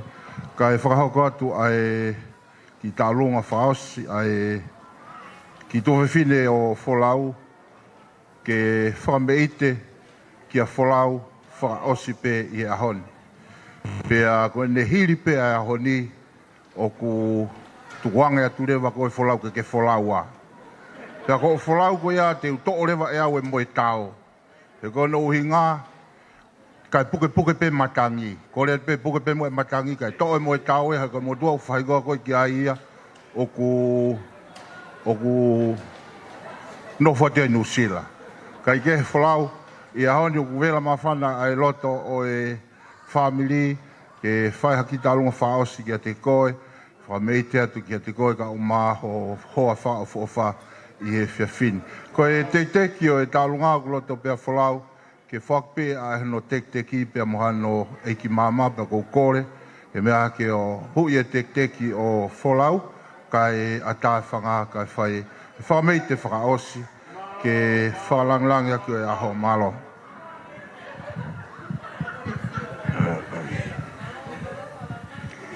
Malo tahine he wau. Whawhetai lai ke eiki. Ka wau mai ke whaosinga e katoa ngani. DJ. Whamei te whaosi o e katoa ngani. Whaopat meia. Whaopat meia i e tōwhewhine koe au wholau.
Pamalo atu apitu ke tahine taulunga.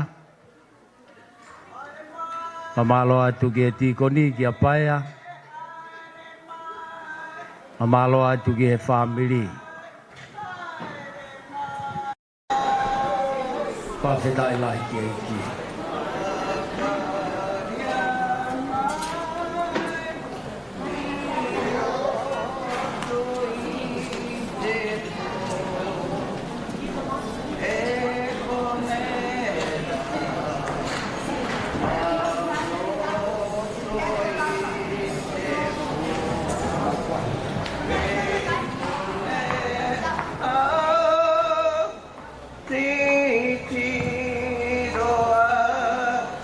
ai o damate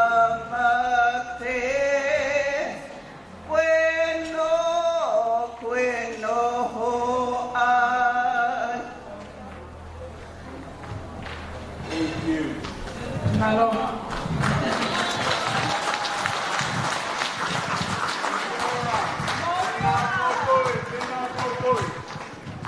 Kokori ke tau toi pas-pasi ki he. Ki wakoia nai whai e neli langi. Kui whokia e tamisi mari o e aho. Wai tine eiki a mai whai a mele. Me mi pai e se astokai kolo e whai si whawhetai lahi ki he eiki. Kokori ke uwhanga atu e whakatapu. Te ke mea mai tangatai preste ni o whakakato. Ia mo whama opo e whioi whawhia mo whakoloa o e ahoni. Pia oa te pēr ai kore whamorimori, ia tō whatongia, ko hi koe polokalama mo e kātoanga o e ahoni. Kai te unga pia mo mea mai. Ko tui koe ke whai ha kogi kai tuku ha lelei, ko toa pēr e ngai whatongia, ko wātua e kore whamorimori, tātua te whitu. Ke tangatai presteni kau mai kau tangatai whaikau ke ongo whahu. Iai ha tōnou nou o e ongo whamiri a ke whao ko whaitongia o e ahoni. Nau tui o usko tō pēki tau tōru e tātā o kalaisi. Me ke whawhetai lahi ke eki he ikuna o e talu pia mi saione o tawa o mai ke wha o singa o e hoa koe. Tahi ha tātoa ngā whawhia. O fisiki pe a foto mai ai fia ai o family o pa na ilea pe na itatari o tahine mari ta veke ka usi nari ki heloa o o family tau tui ko tau tui me tau amana lelei au pito e fare fo o lama e o tua o fa fo ke a ho ni pa ngo mari ko ni o te fa te ai tadai preste yo si Tokai kolo ia kalaisi vai kau mesa skol. Whamorimori. Whamorimori ka ne mea mai pe hieni. O kakatoat, whamaopo, ea mo e whaosi. Ea mo whaki ai pe whoki ai puha koe ni na o steuteu pe ia e o matamaiti mari. E tānaki ki ai se niko toa pe. E mau i he koua koe ni whamei te. O hike na tamata ati. O e whare fo o koe ni. Tau pas mai o tatari tangatai presteni. Presteni desa skor. Whatapo e pe ki o tua mafi, ni whotutu o e kamata pe mo wha osi. I hana i tau whio whae mamani. Koe o tua o pe ki osi a taimi, ka tau e pe a taingata pe a taingata.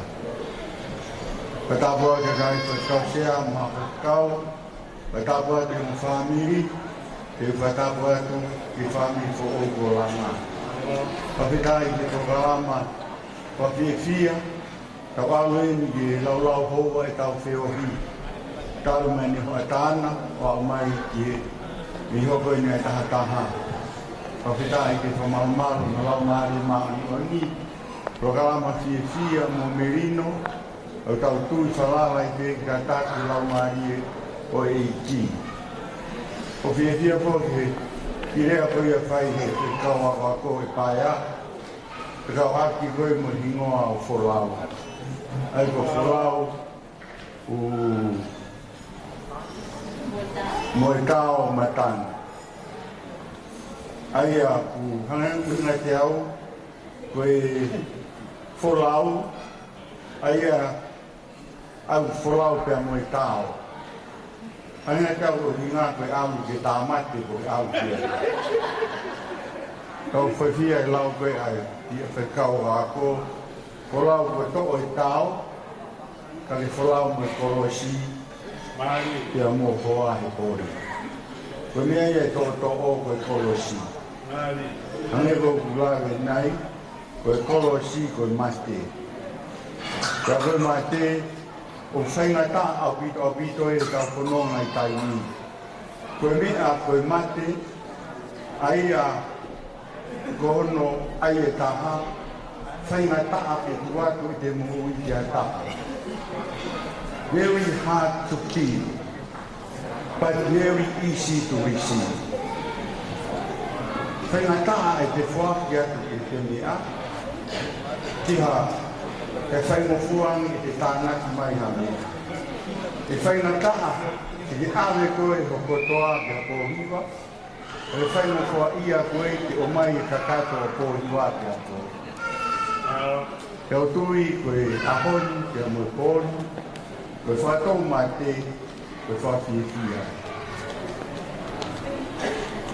Mo whanonga i he tui, te amoe whawala i he iti, neongo mo te tamasi i, mo i tāhine. Ka whetai lahi ki iti, mo mako mo tāla, pe koe tāla ia mea te au, koe tāla mea mo mātua, koe ako nāti ia, mo nā moa ia, ia mi he eiki koe si sukalaisi. Ka ngā tonga, ma whetai koe tau ieni, pōpō ki whaamiri koe ni. Tau whemao pe he ki whaamiri fo o mo ke i ki koe ni, ai wharei, ne rei, ia mihongo whaamiri, ia mene siasi. Tau tui koe mea i o whemao. Tau whiewhia hei kuna, ka whakafa o te ohi, o e whia koe ni. Koe tau whanonga koe ni, mo mea i pe, o whainga ai mamani koe ni ke whatatahai. Ka tau te whito ki he lotu.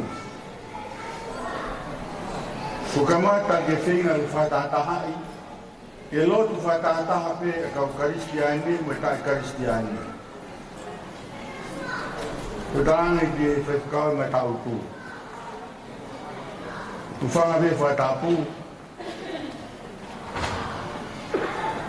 ko tau tu me i he, o kia te pire na i he, o rau te lotonga tatari ko toa ki tau tolu, ke tau wheohi, mo tau mo ui apasia, o kai pe ki te pire ia koe. Ka tāngi he whewhikau. Ne roton pe ke ta ofi. Ke rotonga ta ofi ko toa o te pire, ke tau mo ui apasia, ke whai e tau lotu, ke tau toki kai, ku whanga whaitau. Ke kakai au pehe koe ke nau whaapa-apa nau tōru ki ai.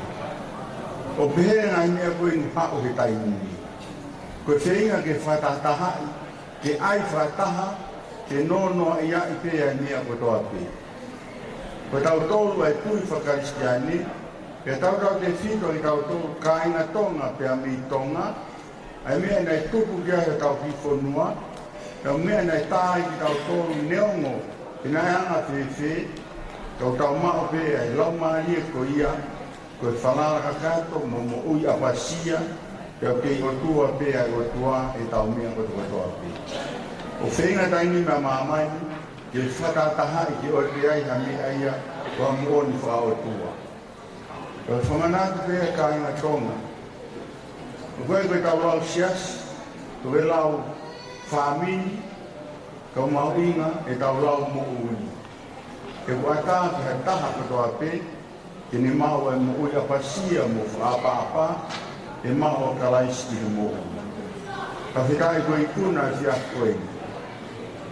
Ke a mui kātonga maari whawhiwhia. Ka whamaro laki apito ki he iti. Ngai mea kokoro ki mamani, ke a wau ki tonga i ngahi ahoni. Koe whenga koe ke auhi, ke whakapuriti, ai mea whaotua, mai mea kumooni. Ka tawangi koe tāpakina kotoa ki tau tō. Tau tutupu e whiak koe ni. Kai ngā tonga, maho inga pia mea maho inga. Ai ofa koe ne whai e kalaisi e korosi, pia ne ringu no taa, kai tau mo ui ai. Amna ki tau whamanatu ai whai tau, oi Krismasi oi alo i a kalaisi. Tawana, ke toka i pe ai eiko kalaisi e tau mo ui, tau whamanatu i kai koe whamanatu pe, tau mao kalaisi e eiki e tau mo ui. Tā monua, o mau ha Christmas e fia o tau fo o munu ia e tau fa os e iki ma fa fo ke ko langi ki a fiona pa fitaia tu ho tataki ai programa mari ai o kita mai ki ko e nai tala pe ki a fiona e fa ho ko e fia ko e ko rea fi mau fai ko fa malo mo fa pita ane pe ku mau neo mo ko ngai fa ka hua ka rea mo onia ko ha me te mau to o folau aki ha me te mau au sia aki a itani ti ko kolo sipe ke lava e ke mau u e mau e mo ui aki a mea taha pe mea ko kolo sipe mau whamao ko i kuna i o fia ko i kuna pe i o kolosi. Pa whetai ni mea kotoa pe ko lawa, e merino mo katoa na fie fia. Tawana ki whatutu ki mau tolu ka mau mau e mo oni ko ia. Ki mau mau e mo ui apasia, ko mau e ti ko ia ko mau tau i kia. Oa na awe sia ki mau tolu neongo e hoko mai ai alunga ko ia. Kau mau ke ku bebe flampon te mai a plon. Leo mo finga maman ko ni ke taha, e me o maman ko ni, e mau ke taha pe mau to mo ya plon. Ke ke to li uia, ane ko na tu ke mau ki fonua. Ai taha, ai wa ki fa, pe mo a fiona, e ke ko ai pe e to tanga ka ko ia. Mau fonga u fa. Mau fama wa tu me a to. Tā pekina mai ki langa fo whaina. Pa maa pōpua e whupiriki mo konga papa. Mea watoa pe i hona roto mo e na mo ui. Ai whakataha ia ke hoko koe maratu. E kai ki ue sia i whiri mo e tere. Tā pekina mai o whamiri mo e sesi. Tā pekina kotoa mau tō. Mau kutuku a kia e a ki. E ke mau kutuku a ki. Ai merino e a kiona. Frau ai pe ho folofola mo hoko mai alo ka mau mo uiai amna ke mau famana tu ina wiki ka hoko mai. Ai kungi mau tong malu ke mau sononga. Vai tata ngai fraui mo ngai lele. O mau hamalo a pompongi na mo no folofola. Pada mau tong ke mau fikai mo fiei mo fi panongo ki ho folofola. Toi tai ai tai ni pe osi. Ka maua ki potu eo ki talamai ki alo te ai api te koe foki mai o mau ki mau tolu e mau ilo a koe koe hara mo o ni pia mo ui ko koe ia ko kalaisi. O e langang, nau ia, whamalo ia, e ne apatoa pi. Ka oi kresia i ko sisu kalaisi. O whalahi ai kua pe te tamai. Te o tu mau i lomare mau o ni. Ko mau ao whaati mau tolu te o nā iri kai whai te o tai ngata. E me malo o me more pe mahalo koe. Mea ofa koe ni, tāna ki koe ni he ngāhi. O aki mea ofa koe ni, o kore pe ki a rau mo kōhiwa wha me more mai. Me o kose tau rotu, o me more mai ka whaake atu mea ofa koe ni. Mo mao pehu mea ofa ko tui e tokanga, tokonia, e whawhao mo ki whamiri. I just like to remind that, like Sonia's mentioned before, about Folau and Pohiva. Pohiva, she's a director of their family now, and she's the boss. Sonia don't teach Pohiva for the wrong way. She's still the hama vai. Still listen. Folau is the boss, the head of the family. Am I right, Frau? Yeah? Okay. Moala loa pe ki o mopuha, eh? She's the kua paangai ki mo tanga, eh? I po paangai ai nai toa i kua sitasi. I kua paanga ko whaala. Pawheta i Pohiva, o lau, o ne au whai na whai mai whaamiri, mo i kāinga, ao na ia, i kamata ki whao ki whaamiri. Pawheta i lahi ki Kore tau pas mai. Ate taila. Uma folau. Taila ki. Riwa taila ki. Taike malo apito umi amai. Kamu mi atua. Iya, kamu mau usina ke ato ini tahu.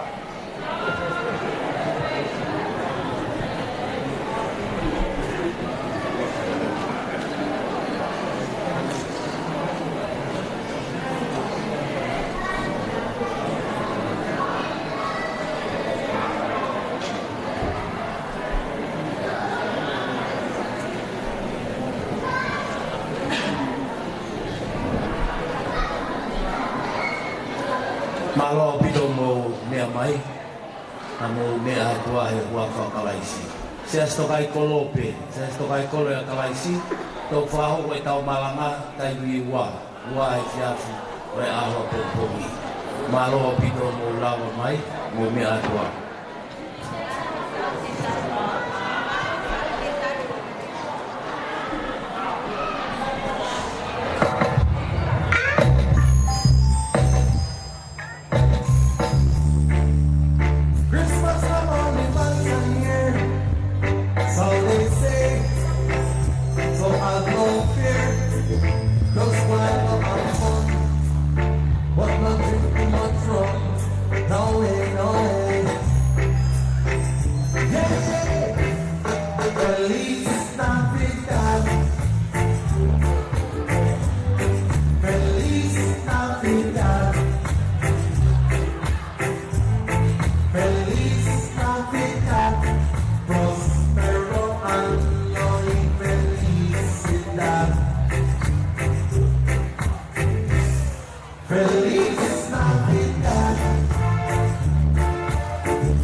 Che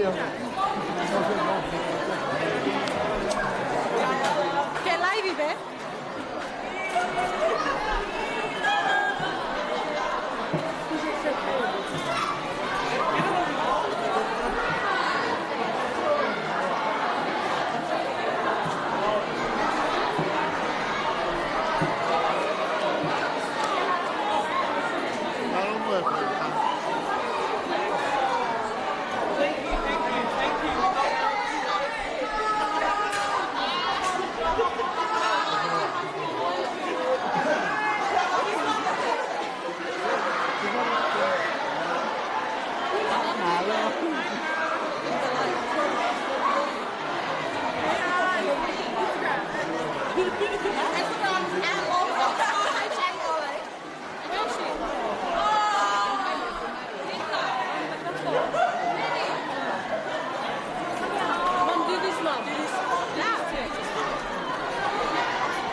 Yeah?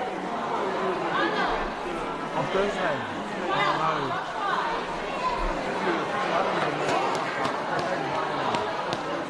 You know, that last incident, did you see my vision? Yeah. So sorry about that. You can't? No worries then. Yeah.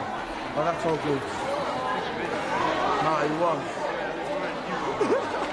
No, he won't. No, I did. Yeah, but it was something else, eh? If that...